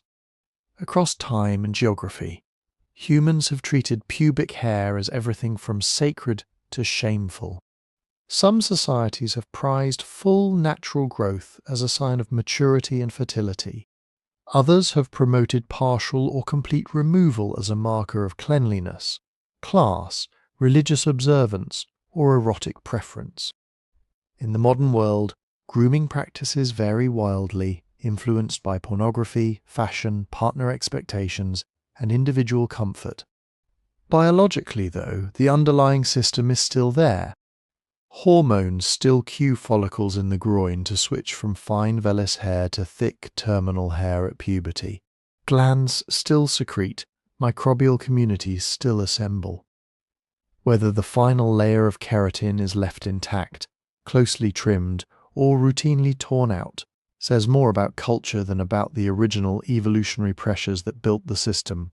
If you zoom out, pubic hair looks a lot like armpit hair's more intensively guarded sibling, a fibrous cushion that protects fragile tissue in a high-stress joint, a scaffold for a specialized microbiome, and a slow-release wick for chemical information about health and reproductive status, strategically placed at the gateway between individual bodies. And above that gateway, on many faces, another conspicuous patch of hair, will take the same themes of protection and signaling and wrap them around identity, status, and power. Shift your gaze upward from that gateway between bodies, and you hit the billboard, the beard. Unlike pubic and armpit hair, which are pretty democratic across sexes, facial hair is strongly biased. Most boys are born with basically the same smooth faces as girls. Then puberty hits, testosterone rises, and suddenly some of those tiny, almost invisible vellus hairs on the jaw, upper lip, cheeks and neck receive a very specific hormonal message. Upgrade. Under the influence of androgens, testosterone and its more potent cousin, DHT, those follicles switch their production mode. Thin, short, light hairs become thick, long, pigmented terminal hairs. That transition doesn't happen everywhere. It happens in a map-like pattern that's been pre-written in the skin. Some lineages favour a heavy jaw and chin beard. Others lean towards sparse cheeks and a denser moustache. Some men barely sprout anything. Others can grow a full lumberjack in a week. Two things jump out about that pattern. It's sex-biased and age-dependent. That's classic secondary sexual trait territory. Kids don't have it. Adults do. Females generally don't develop it to the same degree, unless their hormone levels shift dramatically. And the trait itself doesn't directly make sperm, eggs, or babies. It's adjacent to reproduction, not part of the machinery. That puts beards in the same broad family as antlers, peacock tails, and deepened male voices. Features that evolved, at least in part, because they send messages. So what is the beard trying to say? Anthropologists, psychologists, and the occasional very patient undergrad have spent years rating faces with and without facial hair, manipulating photos, gluing on fake stubble, asking people from different cultures and ages what they see. The results are messy, but they do cluster. Over and over, bearded faces get rated as older, more masculine, and more dominant than the same faces clean-shaven. They're often associated with strength, status, and sometimes aggression. In experiments where participants have to guess who would win a fight, or who looks more intimidating, the beard usually wins. When it comes to attractiveness, though, the picture blurs. In some contexts, especially where resources are scarce or social competition is high, women tend to rate bearded men as more attractive or as better long-term partners. In others, especially in more peaceful, egalitarian or pathogen-rich environments, clean-shaven or lightly stubbled faces come out ahead. Preferences also shift with ovulatory cycle phase, relationship goals, and cultural background.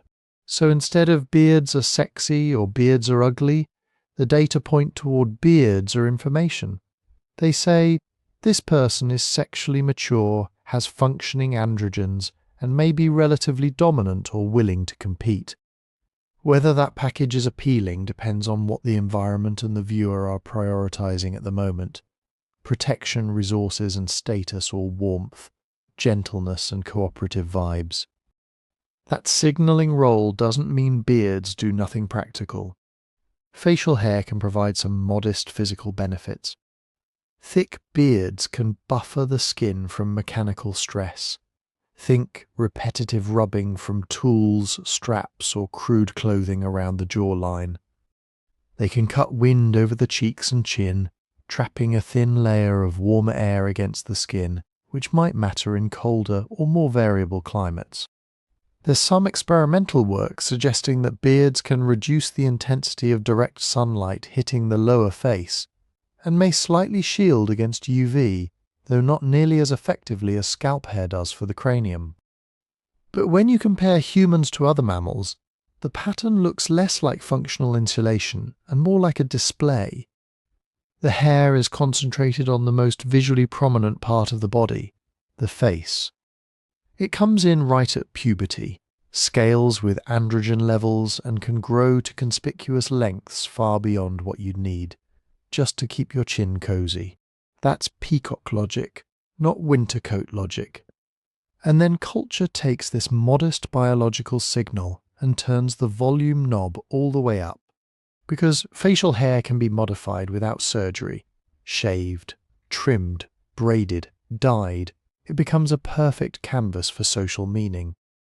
Different societies have coded beards as signs of wisdom, piety, rebellion, sloppiness, virility, criminality, artistry, or respectability. Sometimes all of those at once in different subcultures.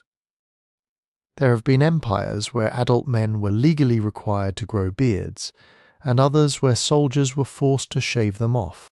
Religious traditions that forbid cutting the beard, and others where a bare face is linked to purity. Modern trends swing from full beard fashion crazes to corporate clean-shaven norms, each wave teaching new generations what a good face is supposed to look like. These norms don't just sit on top of biology, they feed back into it. If a culture strongly prefers bearded men as mates, men who can grow thick, even facial hair may have a small reproductive advantage. Over many generations that can subtly shift the distribution of beard potential in the population. If another culture consistently shames facial hair or ties high status and success to being clean-shaven, the selective advantage of beard growth might be weaker, and variation can drift. Add in migration, intermarriage, and random genetic changes in androgen receptors or follicle sensitivity, and you get the wild spectrum we see today, from full-face rugs to permanent baby smooth.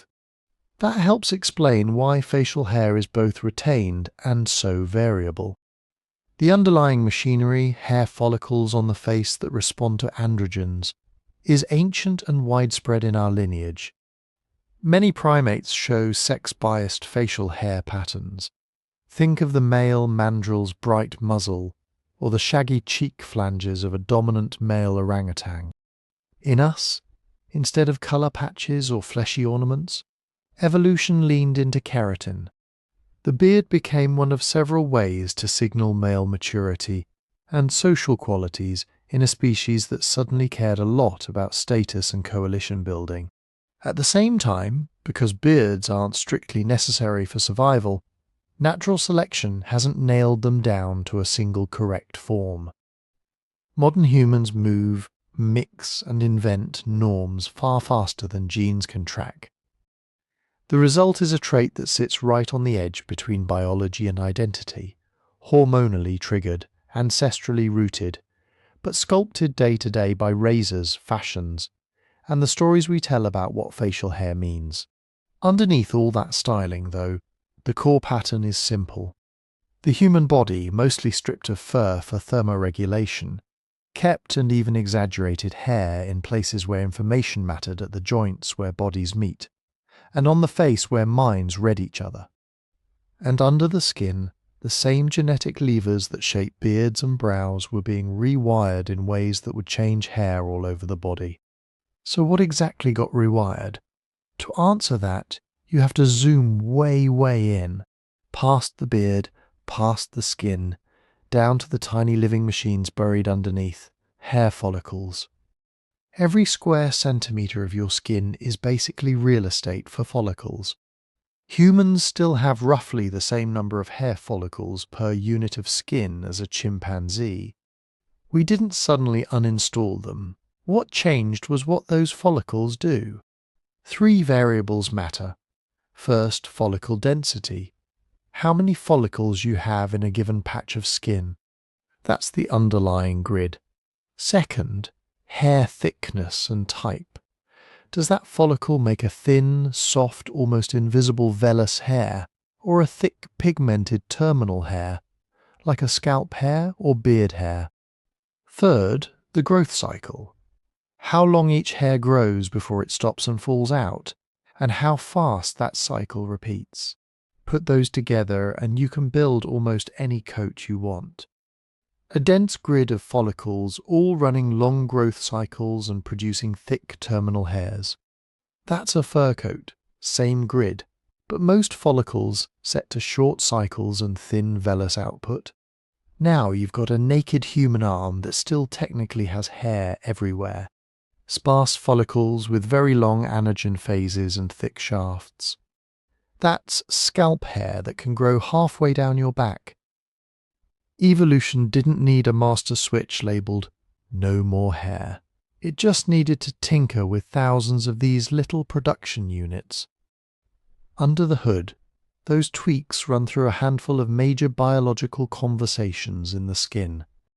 There's the want pathway, which you can think of as a make follicles here signal during development and a keep them active nudge later in life. There's FGF and BMP signaling, helping decide when follicles wake up, rest, or shut down. There's the androgen signaling system, which tells certain follicles, like those on the face, chest, and pubic region, to bulk up at puberty, while telling others, like on the scalp in genetically susceptible men, to miniaturize and thin out. Layered on top are pathways that regulate pigmentation, immune activity, and skin thickness, all cross-talking with hair follicles. A mutation that slightly dampens one of these signals doesn't just touch a single hair. It can change how an entire field of follicles behaves: arm versus leg, scalp versus forehead, armpit versus forearm. This is why the phrase "the gene for hairlessness" is basically a myth. Hair traits are polygenic. That means they're influenced by many genes, each with small effects, plus the way those genes are regulated in different tissues at different times. You can have dozens of DNA variants that nudge follicle size up or down, alter how strongly a follicle responds to hormones, or shift the timing of the growth cycle by a few days or weeks. In rare human disorders where people are almost completely hairless or extremely hairy, you sometimes do see single major mutations in core hair pathways. But those are like breaking one of the big pipes in your house, not the subtle renovations evolution typically prefers. The transition from our hairy primate ancestors to relatively hairless humans doesn't look like a catastrophic pipe burst. It looks like long-term, careful rewiring of water pressure, valve timing, and which rooms even have fixtures. And a lot of that rewiring happens not in the genes that build follicles, but in the regulatory switches that tell them when and where to turn on. Picture your genome as a vast library. The protein-coding genes are the books. The regulatory DNA around them is the network of librarians, opening and closing sections, deciding which shelves to display, which to keep in the back. Human evolution over the last couple million years has been full of changes to those librarians, enhancers, silencers, promoters that tweak how much of a particular signal a specific patch of skin hears. So instead of "we lost the hair gene," the story is more like "we kept the hair genes but changed the instructions." That also helps explain something else: pleiotropy, the idea that one genetic change can affect multiple traits at once.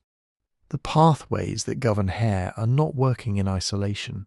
Want and BMP aren't hair chemicals. They show up in limb development, tooth shape, bone growth, even brain patterning. Androgen receptors don't just sit in beard follicles. They're in your muscles, your voice box, parts of your brain.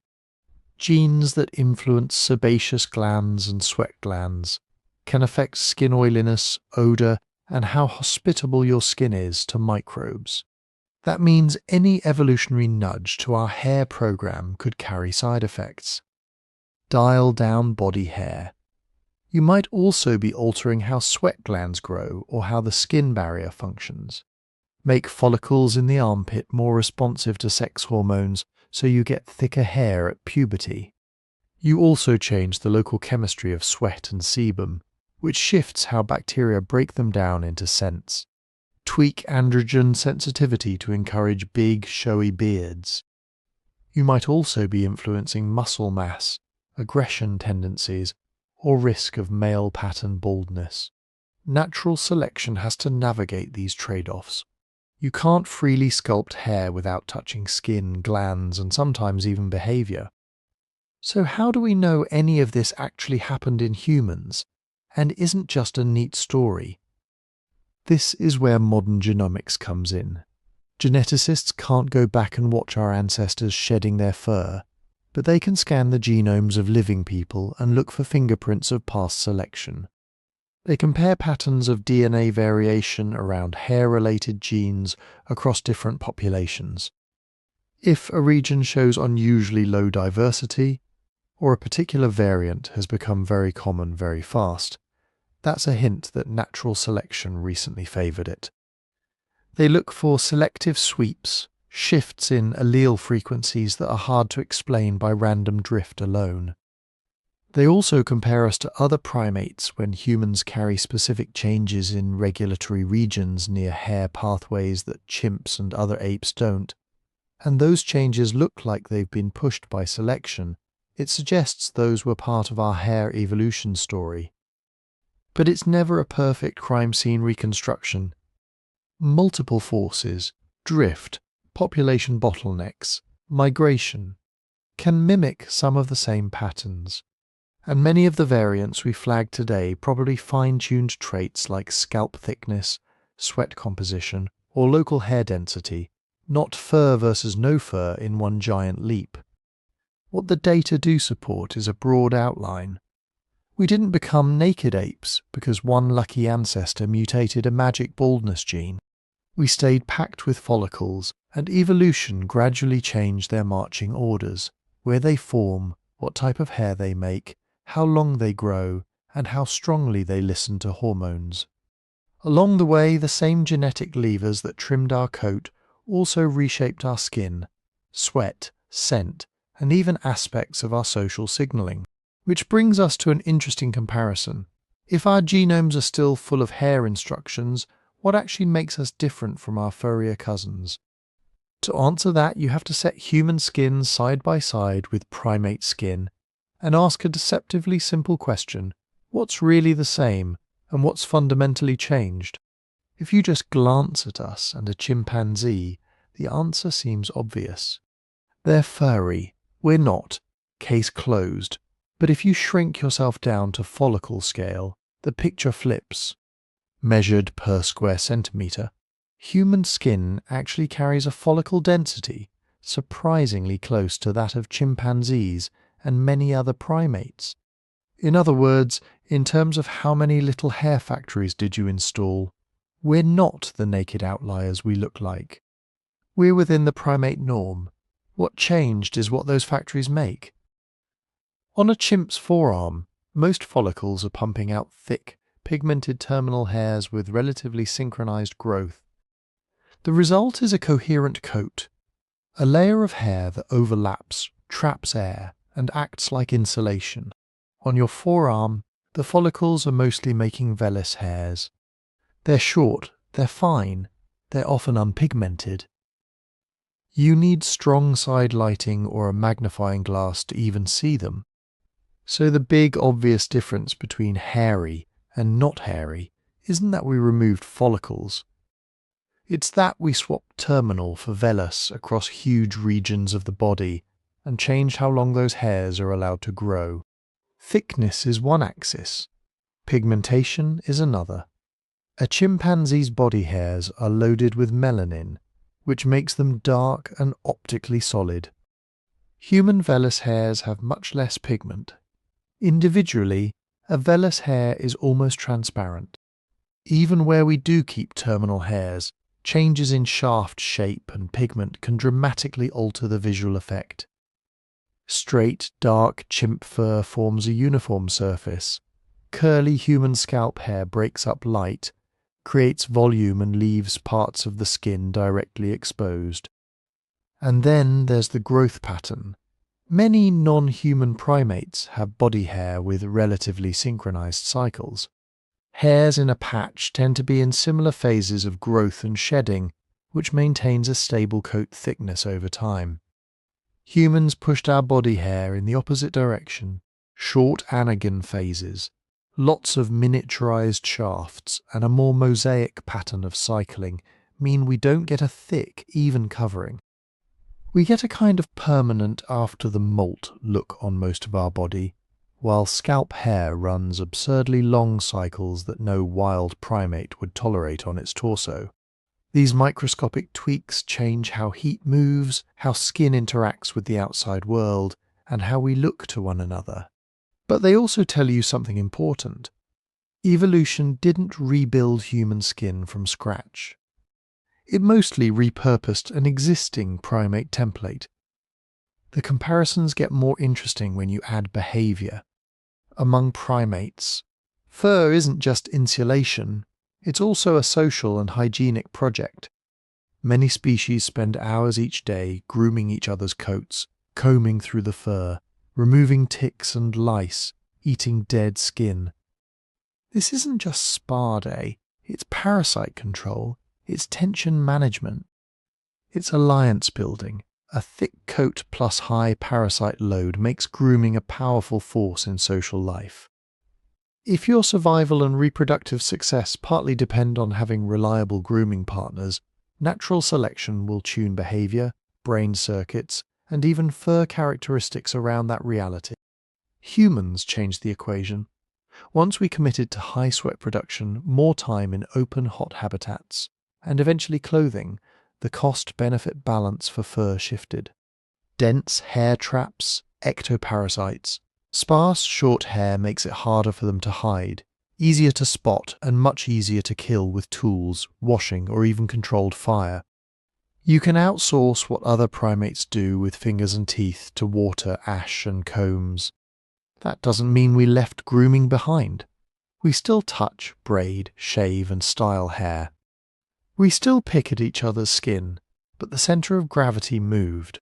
Instead of fur as the main stage for social grooming, we elevated exposed skin and concentrated terminal hair in strategic zones, scalp, face, armpits, pubic region.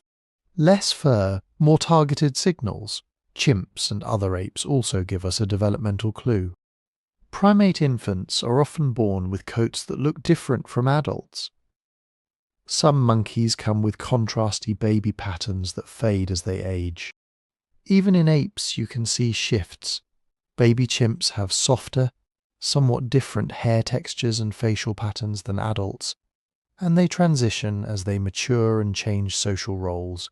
Human infants too have distinct hair stories. Many are born with lanugo, a fine prenatal coat that usually sheds before or shortly after birth. Then comes a phase of relatively even, soft body hair and thin scalp coverage. Puberty brings a second wave of remodeling. Armpit hair, pubic hair, facial hair in males, thicker leg and arm hair, changes in scalp density and texture. That life stage restructuring is not uniquely human. It's an exaggerated version of a primate pattern.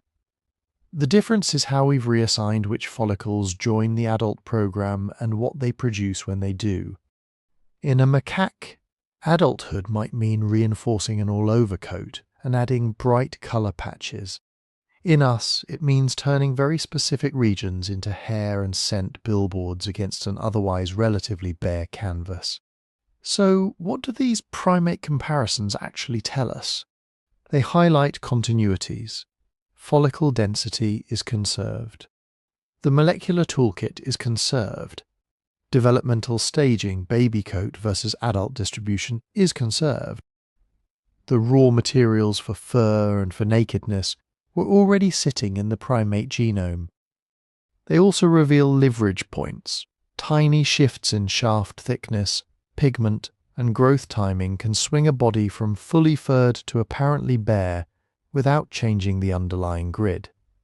Tweaks in sweat gland density and behavior can make dense fur a liability or a necessity, depending on your habitat and lifestyle.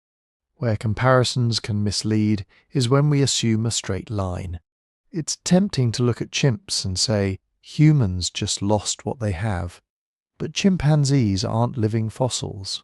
Their coats have also been shaped by their own evolutionary pressures, forest shade, arboreal life, their particular parasites and social systems. Our last common ancestor with chimps didn't look exactly like either of us. It's also tempting to map behavior one-to-one. Chimps groom each other's fur, so early humans must have done the same until they lost it. Maybe, But as soon as you start changing climate, diet, group size and technology, the function of hair and grooming can shift in non-linear ways. What the primate lens really gives us is a sense of what's flexible. It shows that mammalian coats are not rigid uniforms. They're tunable surfaces, responsive to ecology, disease, and social life. Humans didn't step outside that system. We pushed it to an extreme, maximizing sweat and skin exposure while concentrating thick, visible hair in just a few high-value zones. And those zones follow a familiar primate script: infant signals, puberty transformations, adult status markers, just written in a new dialect on a mostly bare page. Before we talk about why hair ends up concentrated in 5 weird zones on adults, it helps to notice something obvious we usually ignore. Our bodies don't keep the same hair strategy from womb to grave. They roll out a sequence: first draft in the uterus, second draft in infancy and childhood, major rewrite at puberty, then slow edits again in midlife and old age. That staging alone is a clue. If hair were just a passive leftover, you'd expect a more uniform set-it-and-forget-it pattern. Instead, you get a choreography that lines up with different survival problems at different ages. Start in the womb. Around the second trimester, a fetus grows lanugo, a full-body coat of very fine, usually unpigmented hair. It covers almost everything: forehead, back, limbs, sometimes even the ears. Then, late in pregnancy or soon after birth, it sheds. Most of it never sees the outside world. Why grow a coat and then throw it away? One widely discussed idea is that lanugo is a kind of Velcro for the womb. The fetal skin is coated in a waxy, protective substance called vernix caseosa. Lanugo helps anchor that vernix to the skin. Vernix in turn protects delicate fetal skin from constant immersion in amniotic fluid, helps with temperature regulation, and may have antimicrobial properties. In that view, lanugo is like scaffolding, temporary structure to hold the important stuff in place. There may be thermoregulation angles too. Late in gestation, the fetus is starting to build brown fat and basic temperature control. A thin hair layer coupled with vernix might help smooth that transition. But notice what doesn't happen. We don't keep lanugo after birth as a permanent coat. In most babies it drops out and is replaced by a new program. Enter vellus childhood. After lanugo sheds, the follicles switch to producing vellus hairs, short, soft, lightly pigmented, almost invisible. This is the default for most of the body through childhood. Even the scalp, which certainly has hair, generally produces finer, sparser shafts in toddlers than in adults. From an engineering standpoint, vellus hair is cheap. It gives a little bit of boundary layer over the skin without paying the full cost of a thick, insulating coat. It may slightly affect how moisture evaporates, how air flows, how touch feels, but it doesn't trap heat or parasites the way dense fur does. And crucially, childhood is a period where being a high-performance endurance runner or a high-impact mate signaler is not the priority. The big jobs are growth, brain development, learning. A low-cost, low-signal hair strategy makes sense. Save the elaborate displays and strong scent broadcasting for later. That later is puberty. Puberty is where hair really reveals that it's wired into a life history timetable, not just a static skin feature. Under the influence of rising sex steroids, testosterone, estrogens, and their derivatives, specific follicles flip from vellus mode to terminal mode. Pubic hair appears, armpit hair appears, leg and arm hair thickens. In many males, facial hair switches on. Chest and sometimes back hair join the party. In many females, the same hormones nudge patterning, but with different intensity and distribution. What's going on here is a hormone-controlled switchboard. The follicles were there all along, silently growing vellus hairs for a decade or more. Then circulating hormones start binding to receptors in those follicles. Where the receptors are dense and where downstream molecular pathways are tuned to respond, vellus hairs enlarge into thicker, darker shafts with longer growth phases, terminal hair. The timing is not an accident. Puberty is when bodies start advertising reproductive status. Voice changes, body shape changes, skin changes, and hair changes all cluster in time. Armpit and pubic hair are placed in regions tied to sweat and scent glands, which themselves become more active under hormonal control. Facial hair in males sits in the most visually obvious part of the body, where any change is instantly legible in social interactions. If body hair were just about temperature, you'd expect the thickest, densest hair to appear early to protect vulnerable infants and kids. Instead, the highest contrast changes arrive when sexual signaling, mate choice, and adult social roles kick in. Then the curve bends again. Fast forward a few decades. Hormone levels shift. In women, menopause brings a substantial drop in ovarian estrogen production. In men, testosterone declines more gradually, but it does decline. Hair patterns follow. Scalp hair may thin, especially in genetically susceptible individuals. Some follicles miniaturize, drifting back toward a vellus-like state. In women, reduced estrogen relative to androgens can produce new facial hairs, small mustaches, chin sprouts, essentially adult follicles responding to a changed hormonal balance. In both sexes, leg and body hair may become sparser with age, growth rates slow, pigment fades. This remodeling isn't random fallout. It tracks the changing importance of different functions across the lifespan. Post-reproductive individuals are no longer under the same selection pressure to advertise fertility with high-contrast sexual traits. Energy allocation, tissue maintenance, and disease resistance become more important than maximum display. So what does this life stage timing tell us? It pushes us away from a simple story where human hair is just leftover insulation that never fully got turned off. Instead, it looks like a system under precise developmental control, tuned to different jobs at different ages. Lanugo lines up with fetal skin protection and in womb physiology. Childhood vellus hair lines up with a low-signal, low-cost phase when you're not supposed to be attracting mates or running ultramarathons in the sun.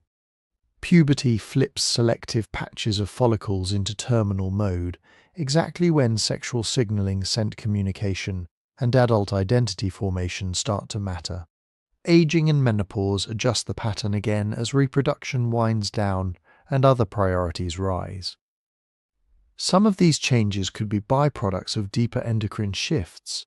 Hair is very sensitive to hormones after all.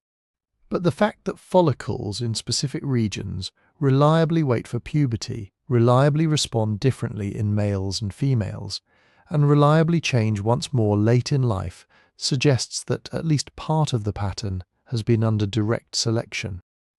Evolution seems to have treated the human body's hair grid as a programmable surface, not a single design locked in at birth, but a sequence of stages, each revealing or hiding different patches, each sending a slightly different message about where you are in the life cycle.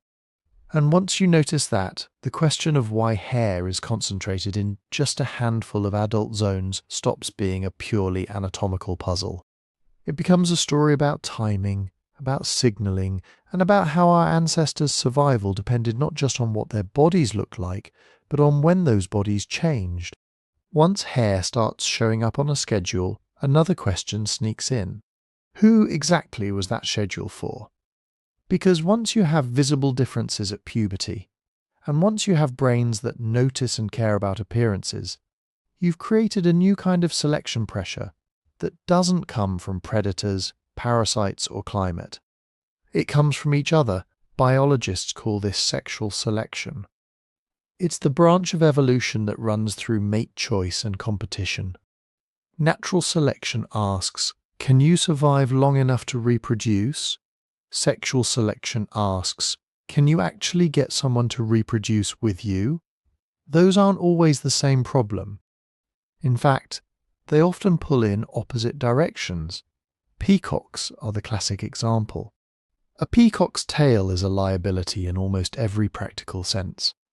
It's heavy, conspicuous, and makes you easier to catch if you're a predator with claws and teeth. But female peafowl don't pick mates at random. Generation after generation, they lean toward males with bigger, brighter, more symmetrical tails. That preference is itself heritable. Over time, tail and taste co-evolve. You end up with an ornament that doesn't help you survive at all, but does help you win the one contest that matters, getting your genes into the next generation. Humans do versions of this too. We don't grow 6-foot iridescent feathers, but we do fixate on traits that aren't strictly about survival. Face shape, body proportions, skin clarity, hair.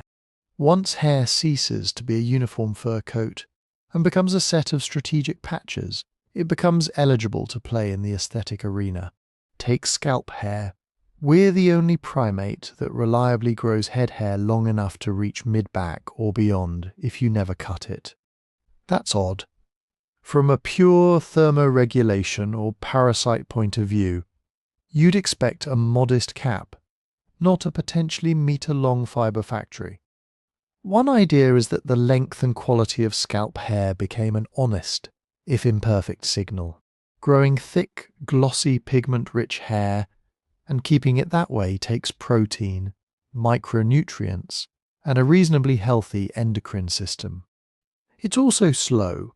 You can put on a little fat in a feast year, but you can't fake 5 years of continuous hair growth overnight. In that scenario, long, well-kept hair advertises things that matter in mate choice. You're not currently battling severe infection or malnutrition. Your hormones are functioning within a certain range. You're probably within a narrow band of age. Very young children and very old adults don't typically grow the same kind of hair as people at peak reproductive years. Even today, lots of cultures talk about maiden's hair or youthful hair without ever having read a biology paper. There are bolder claims out there too.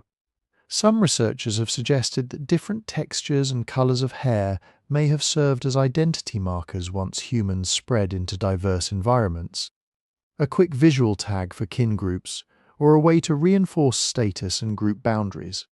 Others argue that hair may have piggybacked on mate preferences for symmetry and neotenous, youth-like features, with certain styles or textures making faces look more balanced or soft. But to be clear, the evidence here is circumstantial and debated. We don't have fossilized hairstyles. What we have are modern preferences, genetic patterns, and models of how sexual selection tends to behave. And those modern preferences tell an interesting story. If sexual selection were dragging human hair down a single runaway path, you might expect extreme, universal patterns. Every culture preferring the same ultra-long, ultra-thick hair. Or every society converging on completely hairless bodies because less is more. That's not what we see. Across cultures and historical periods, body hair aesthetics bounce around. Ancient Mediterranean art shows proudly bearded, often quite hairy men as symbols of strength and maturity. Classical Greek sculpture shaves male torsos while keeping pubic hair. Traditional East Asian art tends to depict relatively sparse male body hair as normal. Medieval Islamic texts argue about whether trimming armpit and pubic hair is cleanliness, piety, or both. Victorian Europe invents the full beard as a symbol of moral seriousness. Then 20th century Western fashion flips to a clean-shaven corporate face. Late 20th and 21st century advertising pushes toward hairless chests and waxed legs. Then niche subcultures reclaim body hair as authenticity. Same species, same follicles, wildly different rules. That flexibility is a clue. It suggests that our biology set up some constraints and tendencies, but culture is constantly painting over the top. Sexual selection in humans isn't just what genes make, it's what genes make possible plus what cultures celebrate or stigmatize at any given moment. Runaway sexual selection, the peacock tail scenario, can happen when a trait and a preference reinforce each other with few breaks. But in humans, there are breaks everywhere. There are ecological breaks. Grow hair so long it tangles in tools or traps bugs, and you pay a cost. There are energetic breaks.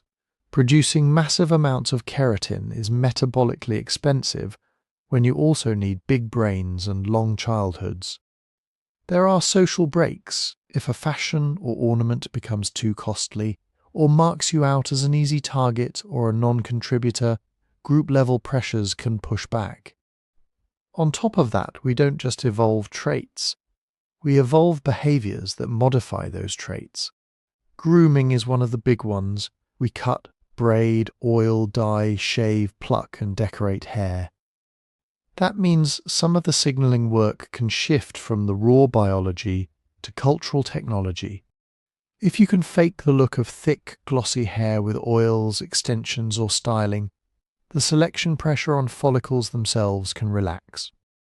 You don't need genes for perfect hair if you have social systems that can manufacture the appearance of perfect hair. Clothing and adornment amplify this. Once you can cover your body, hair ceases to be the only visible texture or colour field.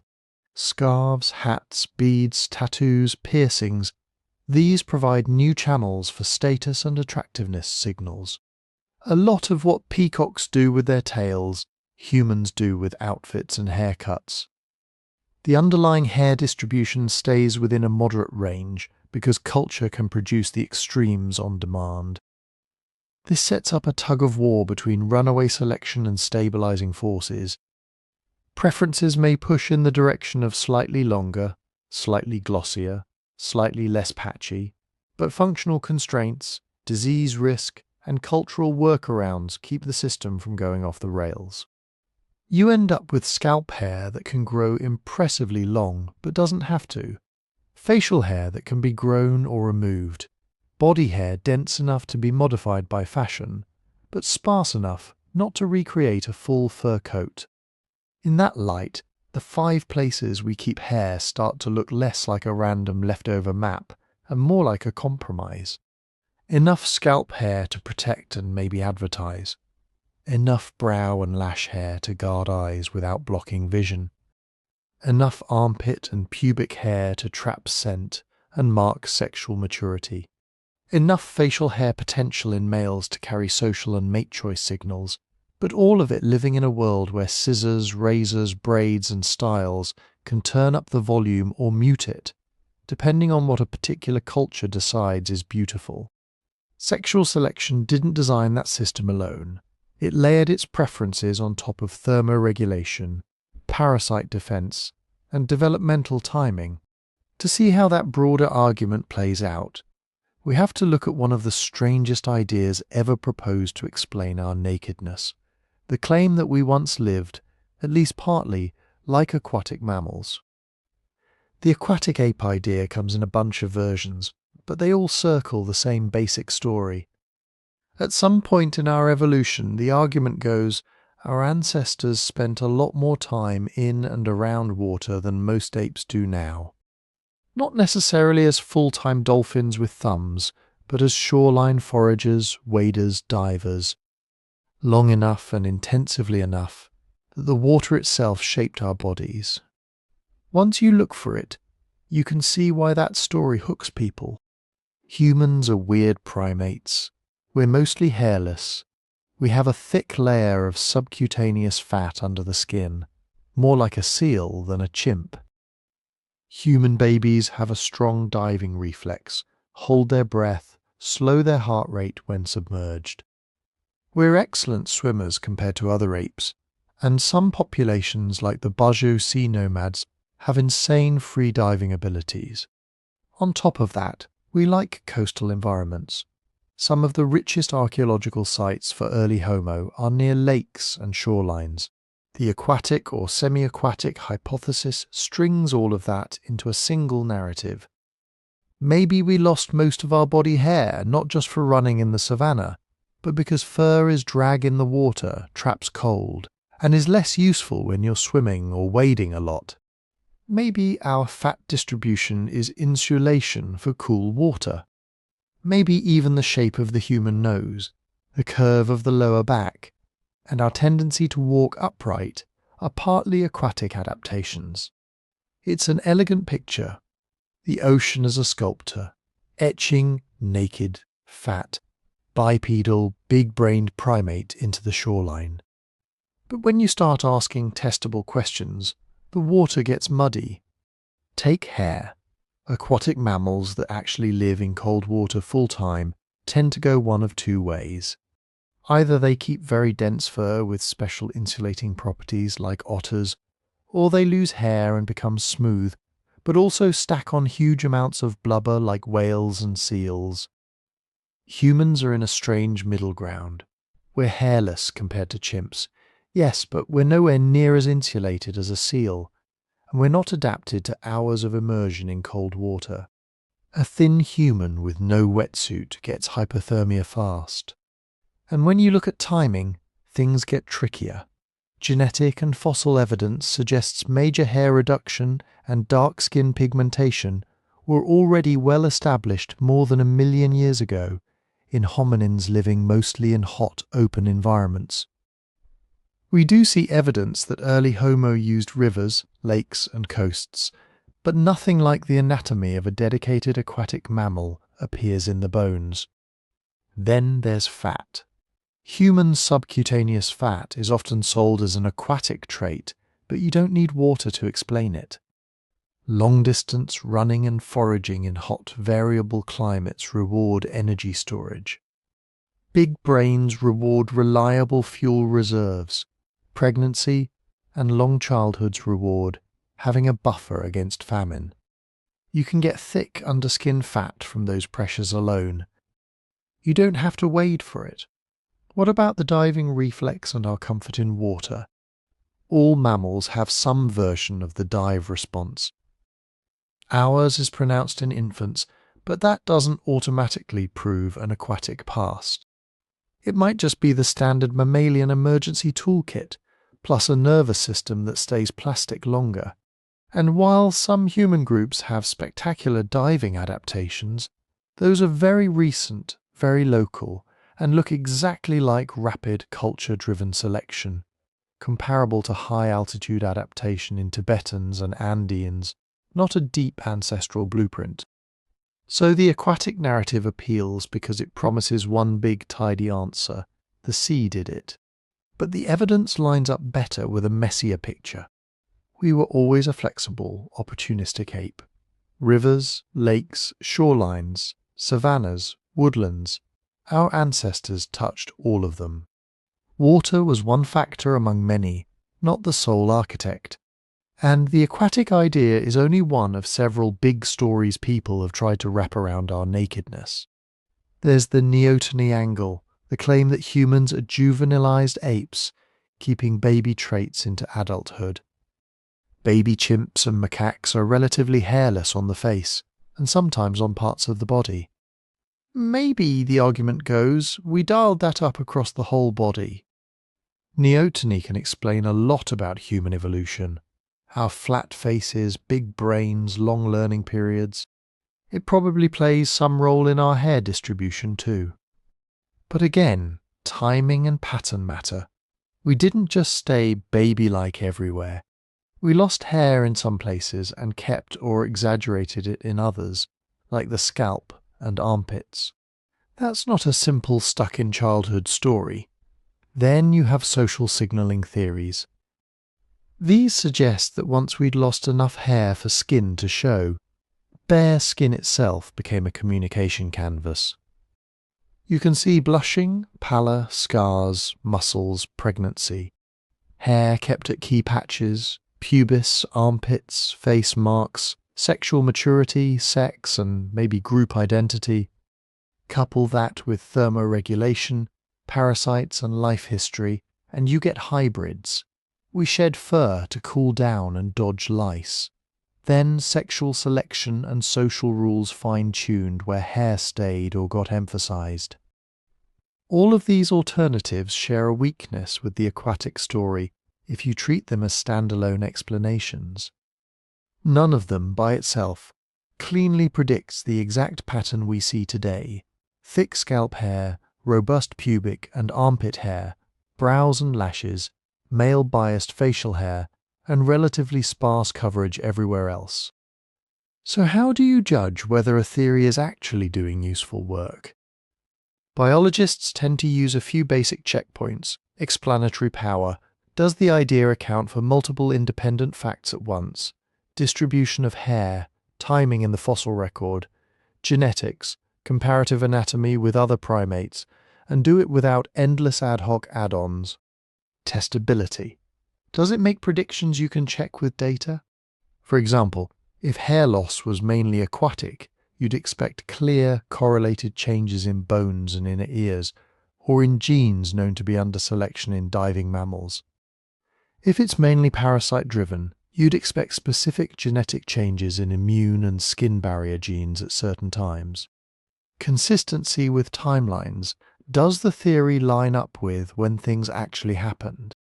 If your favorite explanation depends on a phase of intense shore dwelling, but hair loss genes seem to have swept through populations long before those shorelines were occupied, something's off. By those standards, single-cause stories about human nakedness struggle. Each captures part of the picture, then runs into mismatches with timing, genetics, or anatomy.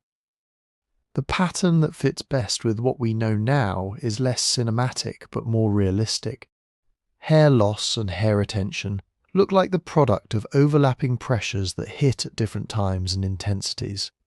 Heat and endurance running thinning the coat, parasites and skin infections rewarding smoother, groomable surfaces, UV and vitamin D shaping pigmentation on the newly exposed skin, developmental timing and neoteny tweaking when hair appears, social signaling and sexual selection repurposing the remaining patches for communication and attraction, cultural technologies, fire, clothing, grooming, feeding back and changing. Which costs and benefits matter? No single grand answer, but a layered history.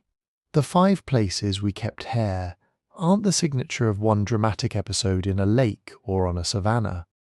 They're what you get when multiple small advantages, constraints, and accidents stack over millions of years, and nothing pushes hard enough to rebuild the fur coat we left behind. Which raises an uncomfortable question.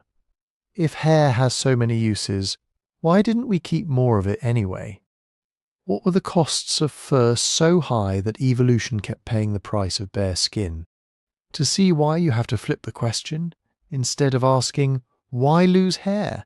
Ask, what would it have cost to keep it? Start with something very basic: energy. Hair isn't free. Every strand is a tiny protein tube that has to be built, fed, and maintained by living tissue. A full coat of thick, terminal hair over your whole body is millions of those tubes. That's a lot of keratin to manufacture, a lot of follicle cells to keep alive, a lot of blood supply and nutrients to devote to structures that don't move, don't think, don't hunt, don't reproduce. For a resting human, most daily energy is already locked into non-negotiable stuff. Keeping your brain running, your organs functioning, your body temperature stable. Anything you add to that budget has to earn its keep. In cold conditions, fur pays for itself easily. The insulation it provides reduces the energy you need to spend on heating your body. You burn fewer calories staying warm, but move that same fur into a hot, highly active lifestyle, and the math starts to flip. Early Homo weren't couch potatoes wandering in cool forests. They were walking and running long distances in open, often scorching environments. Persistence hunting, all-day foraging, carrying food and infants. In that world, the problem isn't how do I stay warm, it's how do I dump heat fast enough that my brain doesn't cook. Here's where thick body hair bites back. Fur is a trapped air layer. It slows heat transfer. Great for keeping you warm. Terrible when your main cooling system is sweat evaporating off your skin. Put dense hair over that skin, and you block airflow, slow evaporation, and keep the hottest, most humid air right next to the body. You've built a personal thermos around your core and then gone out for a marathon in 40-degree heat. Some mammals deal with this by panting instead of sweating. Primates don't. Our lineage went all in on sweat glands. That move only pays off if the skin is relatively exposed, at least over large areas. Once selection starts favouring better cooling, bare or sparsely haired skin becomes a performance enhancement. And evolution in this context is not optimizing for comfort. It's optimizing for can you keep moving in the heat long enough to outrun the antelope and feed your kids? A few degrees of extra overheating, a little less efficient sweating might be the difference between getting meat and getting heat stroke. So you can picture an arms race between two benefits, insulation versus cooling. In a variable environment, you might think the perfect solution would be some smart, switchable hair coat. Grow it in cold seasons, shed it completely in hot ones. Some mammals do cycle their fur density, but doing that with a fully human-style thick coat, synchronized across the whole body, would be developmentally complex. You'd need genes that tightly regulate growth, shedding, pigment, follicle activation, all tuned to day length or temperature. Any mistake there is costly. Shed too late, and you overheat. Shed too early, and you freeze. Instead, our ancestors seem to have taken a simpler route. Keep the underlying machinery for hair, but dial down its expression over most of the body. Make the default coat thin and fine, vellus hair, cheap to maintain, not much of a barrier to sweat, but still able to regrow and thicken in special zones where it really matters. That leads to another underappreciated cost of fur, skin health. Hair doesn't just sit there, it shapes the microclimate right at the surface. How long sweat lingers, how quickly rain dries, how much mud sticks, how easily small particles are trapped. A furry surface holds moisture longer. In cool, dry air, that's insulation. In hot, humid conditions, that's a petri dish. Sweat plus dirt plus skin oils plus dense hair gives bacteria and fungi an ideal environment. Think of the places on your body today that stay moist and occluded, between toes, under skin folds, and how quickly things get itchy or infected there. Now imagine your entire body working like that, every day in the tropics, with no showers, no soap, no antibiotics. Less hair turns your skin into a faster drying, easier cleaning surface. It lets UV light hit more of your microbial hitchhikers. It makes grooming more efficient, picking off ticks and lice instead of combing through a jungle. It reduces the number of seams and folds where parasites can hide and where minor scratches can stew in dampness until they turn into serious infections. Dense hair also has brute force mechanical downsides we rarely think about now. If you're moving through thorny scrub, climbing, crawling into tight rock shelters, wading through tangled river margins, every bit of hair is an anchor point. Things snag. Seeds stick. Burdock like plant burrs catch and tangle.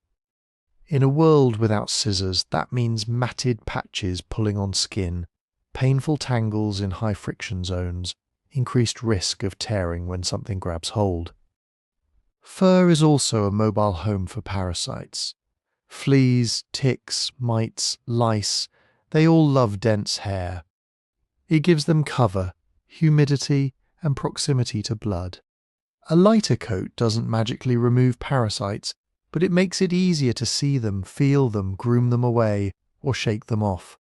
You've reduced the three-dimensional jungle they can exploit into more of a two-dimensional plane. Put all of this together and you start to see the trade-off space.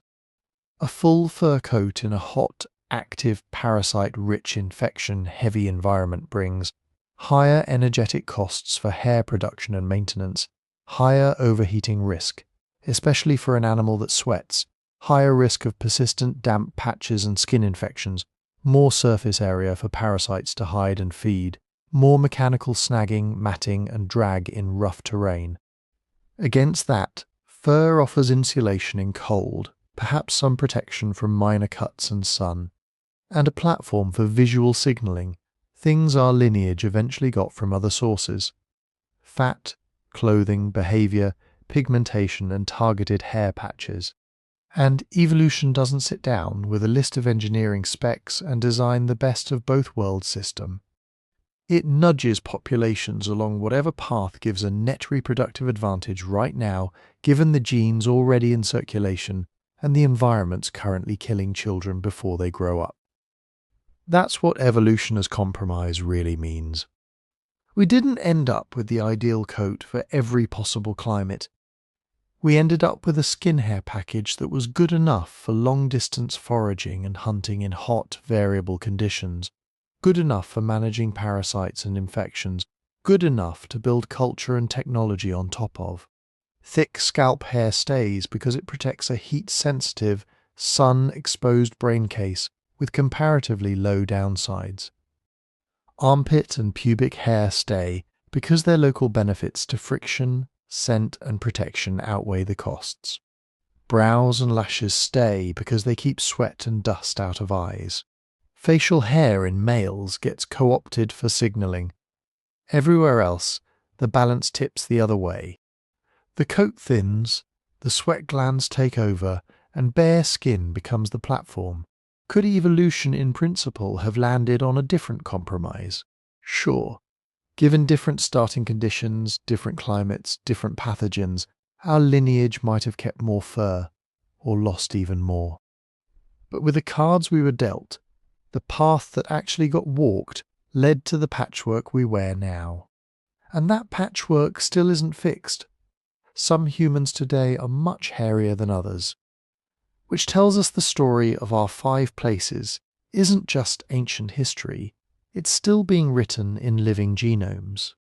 So if evolution thinned our coat for good reasons, why do some people still look like they're auditioning to be the missing link, and others barely grow anything at all? Here's the first thing to understand. There is no single hairy gene, and there is no neat map that says people from region X are always hairier than people from region Y. That story is simple. Reality is not. What we actually see is population-level tendencies sitting on top of an enormous amount of individual variation. Some groups on average have more dense or darker body hair. Others on average have finer, sparser hair. But those are overlapping bell curves, not separate boxes. You can find very hairy East Asians, very smooth-skinned Mediterraneans, and everything in between. Trying to read someone's ancestry from how hairy their chest is about as accurate as guessing their favourite food from their shoe size. Part of the reason it doesn't sort neatly is that our default is already hair-reduced. Evolution didn't shut hair off. It turned the volume down and rewired it to listen to more knobs, hormones, local skin signals, developmental timing. That makes the system extremely tunable, and evolution loves tunable systems.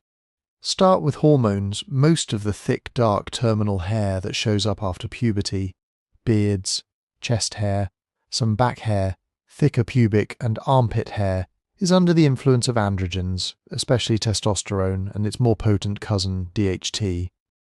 But this isn't just high testosterone equals more hair. Different people's follicles have different sensitivity to the same hormone levels. 2 people can have similar testosterone in their blood, but one has facial follicles loaded with hormone receptors and enzymes that crank testosterone into DHT, and the other doesn't. One sprouts a full beard at 16, the other is still waiting at 30. This sensitivity is partly genetic and partly shaped by developmental history. The same androgens that trigger beard growth in some skin regions can trigger miniaturization in others, hence male pattern baldness, where scalp follicles slowly shrink under lifelong androgen exposure. Same hormones, different local responses, zoom out a level, and you hit ancestry.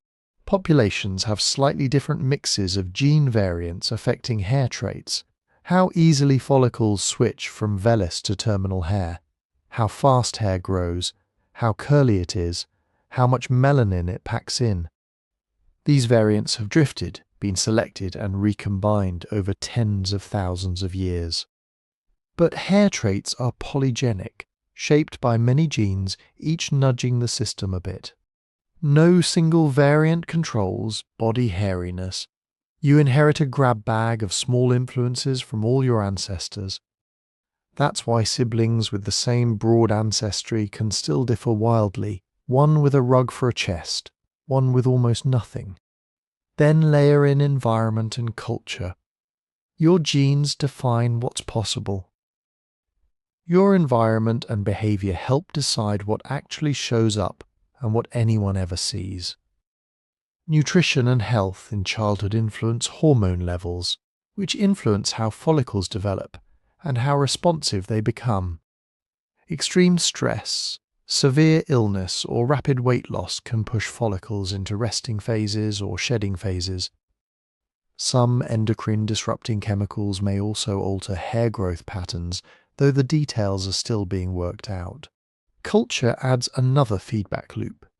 In some societies, male facial and body hair are celebrated as marks of maturity, masculinity, or wisdom. In others, smoothness is ideal, especially for women. People shave, wax, pluck, laser, bleach, straighten, curl. Over generations, mate preferences can start to matter. If, in a particular culture, people who are less hairy are consistently seen as more attractive and have more partners or more surviving children, that's a weak but real selection pressure. The same goes for cultures that prize thick beards or luxurious head hair. These pressures are subtle compared to the brutal selection of the Pleistocene, but they don't have to be strong to nudge gene frequencies over thousands of years. Especially in societies where partner choice is strongly shaped by aesthetics rather than pure survival. Medical conditions give us another window into how many dials hair growth really has.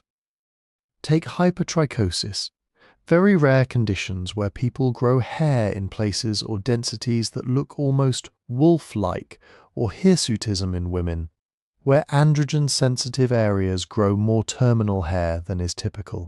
On the flip side, there's alopecia areata, where the immune system attacks follicles and causes patchy or total hair loss, and various forms of congenital hypotrichosis, where people are born with very little hair at all. These conditions don't mean those individuals are more primitive or more evolved. They're glitches or alternative states in a complex regulatory network. They show that hair growth depends on immune signals, hormone pathways, stem cell niches, local skin architecture, even nervous system inputs. Change any of these, and your hair map can change without touching your species' identity at all. Which brings us to the myths. People often use hairiness as a lazy shorthand for ancestry, temperament, or even morality. Hairy gets linked to savage or oversexed. Smooth gets linked to refined or pure. This is story-making, not biology. The fossil record doesn't show a smooth progression from hairy brute to sleek modern. Our ancestors have all been playing with variations on the same basic stripped-down coat for hundreds of thousands of years. The differences you see walking down a modern city street are mostly fine-tuning on top of that ancient compromise, not evidence that some populations finished evolving and others didn't. At a biological level, that guy with a full back pelt and the woman whose legs stay smooth even if she never shaves are doing the same thing, running a universal human blueprint for reduced body hair, tweaked by different combinations of genes, hormones, and life histories. The surprise is not that some of us are hairier. The surprise is how narrow the range actually is, given how easy it is, in principle, to turn hair back on. And that narrow range matters when we return to the 5 places we kept. Because even with all this variation, those core patches, scalp, brows and lashes, pits, pubes and, in many males' faces, stay stubbornly special. So let's pull the whole puzzle back together. We started with a weird map, a mostly naked ape that stubbornly keeps thick hair in just a few places. Now, after wandering through thermoregulation, parasites, culture, genetics, hormones, and variation, we can finally sketch a coherent model of why those 5 patches survived while everything else thinned out. First, zoom out the big forces that stripped the coat in the first place. One major driver was cooling. Endurance running and life on hot, open landscapes punished animals wrapped in dense fur.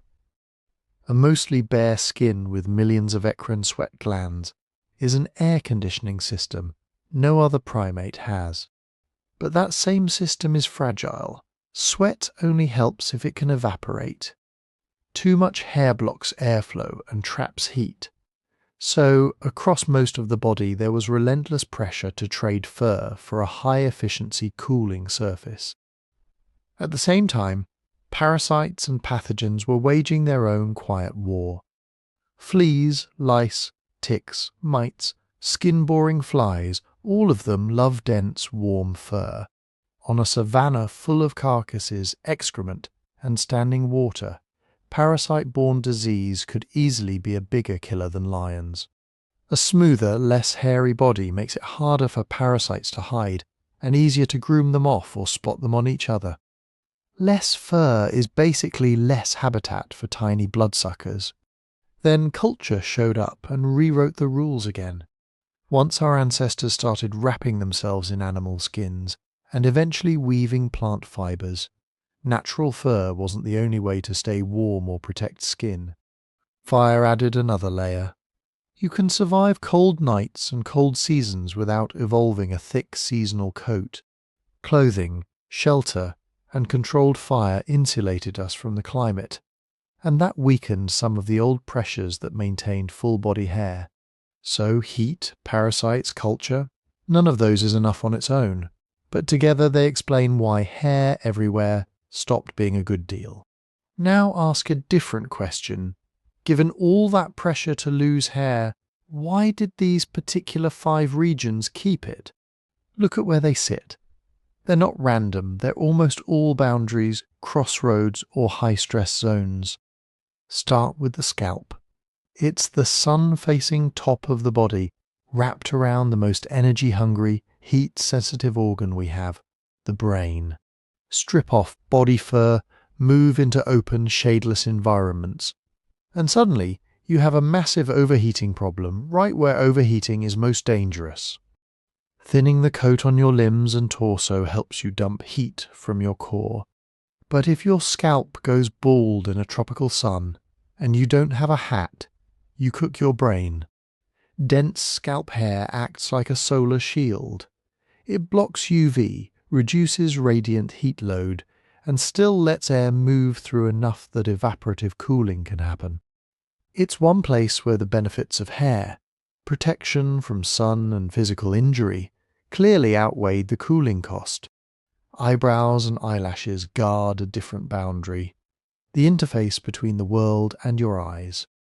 Eyes are soft, exposed, and crucial for hunting, foraging, navigation, and social reading. Eyelashes help trigger blink reflexes and catch micro-debris. Brows divert sweat and rain away from your eyes and sharpen facial expressions. The hair here is short, specialized, and doesn't trap much heat or encourage parasites. The protection and the signal value are high. The costs are low. Armpits and pubic regions sit at literal junctions, where limbs meet the trunk, where thighs meet the pelvis. These are high friction, high moisture, bacteria-rich areas packed with apocrine scent glands. Here, hair doesn't just sit there. It changes how skin surfaces move against each other and how scent molecules spread.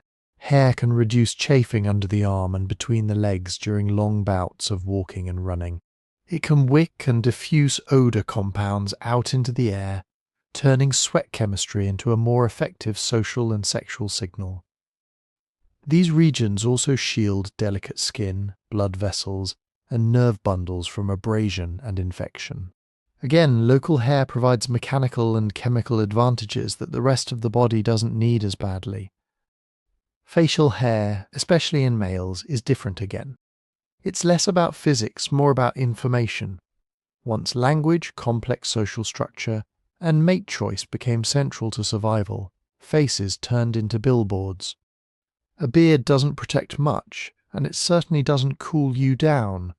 What it does do is change how a face is perceived: age, dominance, sex, individuality. In a world where alliances, intimidation, and attraction can decide who gets resources and mates, any reliable hormonal billboard can be recruited into sexual and social signaling. So the pattern that emerges is this: where hair stayed, it usually lives at a boundary that has to juggle protection, friction management, and communication. The scalp mediates between the sun and your brain. Brows and lashes mediate between the outside world and your eyes. Pits and pubes mediate between moving limbs and the body core, and between hidden scent glands and the social world. Facial hair mediates between your hormone state and how others read your identity. How confident are we about this picture? It's a mix. The evidence for thermoregulation and parasite pressure as major forces in body hair reduction is relatively strong. Comparative primate data, sweating physiology, parasite ecology, and modelling all point the same way. The scalp as UV and heat protection is also on solid ground. You can measure how hair changes solar load on the skin. Protective roles for brows and lashes are well supported by anatomy and experiments, and their role in facial expression is backed by perception studies. Friction reduction in armpits and groin is plausible, supported by basic mechanics and athlete data, but harder to quantify in deep time. Scent signaling at pits and pubes is backed by the location of apocrine glands and modern odor studies, though exactly how much it mattered in mate choice over evolutionary timescales is still debated. Facial hair as social and sexual signaling is strongly suggested by psychology research and cross-cultural patterns, but the exact evolutionary path, how much was sexual selection, how much was status and threat display, is still being worked out. And then there's the big unknown: sequencing. We don't yet know in what exact order each patch became special. Hair reduction probably started for cooling and parasites. Later, culture loosened constraints even more. Within that shifting landscape, different regions were captured for different secondary functions: protection here, signaling there, mechanical tweaks somewhere else. Before we wrap up, if you're enjoying digging into how small, strange traits record huge evolutionary stories, we've put together a book on 12 of the most puzzling mysteries in human evolution and behavior, things like this hair question, but also weirder. You can find it on our website. The link's in the description. And there's a discount running this week if you want to grab a copy, because that's really the deeper point this whole 5 places story illustrates. Evolution doesn't rewrite the body from scratch every time the world changes. It layers solutions first. Strip most of the coat to survive heat and parasites. Then keep or re-emphasize hair where it can be repurposed, as a sun hat, a debris filter, a friction pad, a scent diffuser, a status badge. Culture arrives and adds new selection pressures on top of the old. Preferences, tools, and technology feed back into biology. What looks on the surface like a bizarre, arbitrary pattern of hairiness is actually the visible trace of millions of years of compromises, constraints, and creative reuses. In the final section, we'll sort out which parts of this story are on firm footing, which are still open questions, and why a few stubborn tufts of hair can tell us so much about who we are and how we got here. So where does that leave us? Pull back one last time and look at the big picture. We're a primate that did something almost no other mammal has done. We turned our skin into a high-performance radiator, then carefully kept patches of fur only where it still paid off.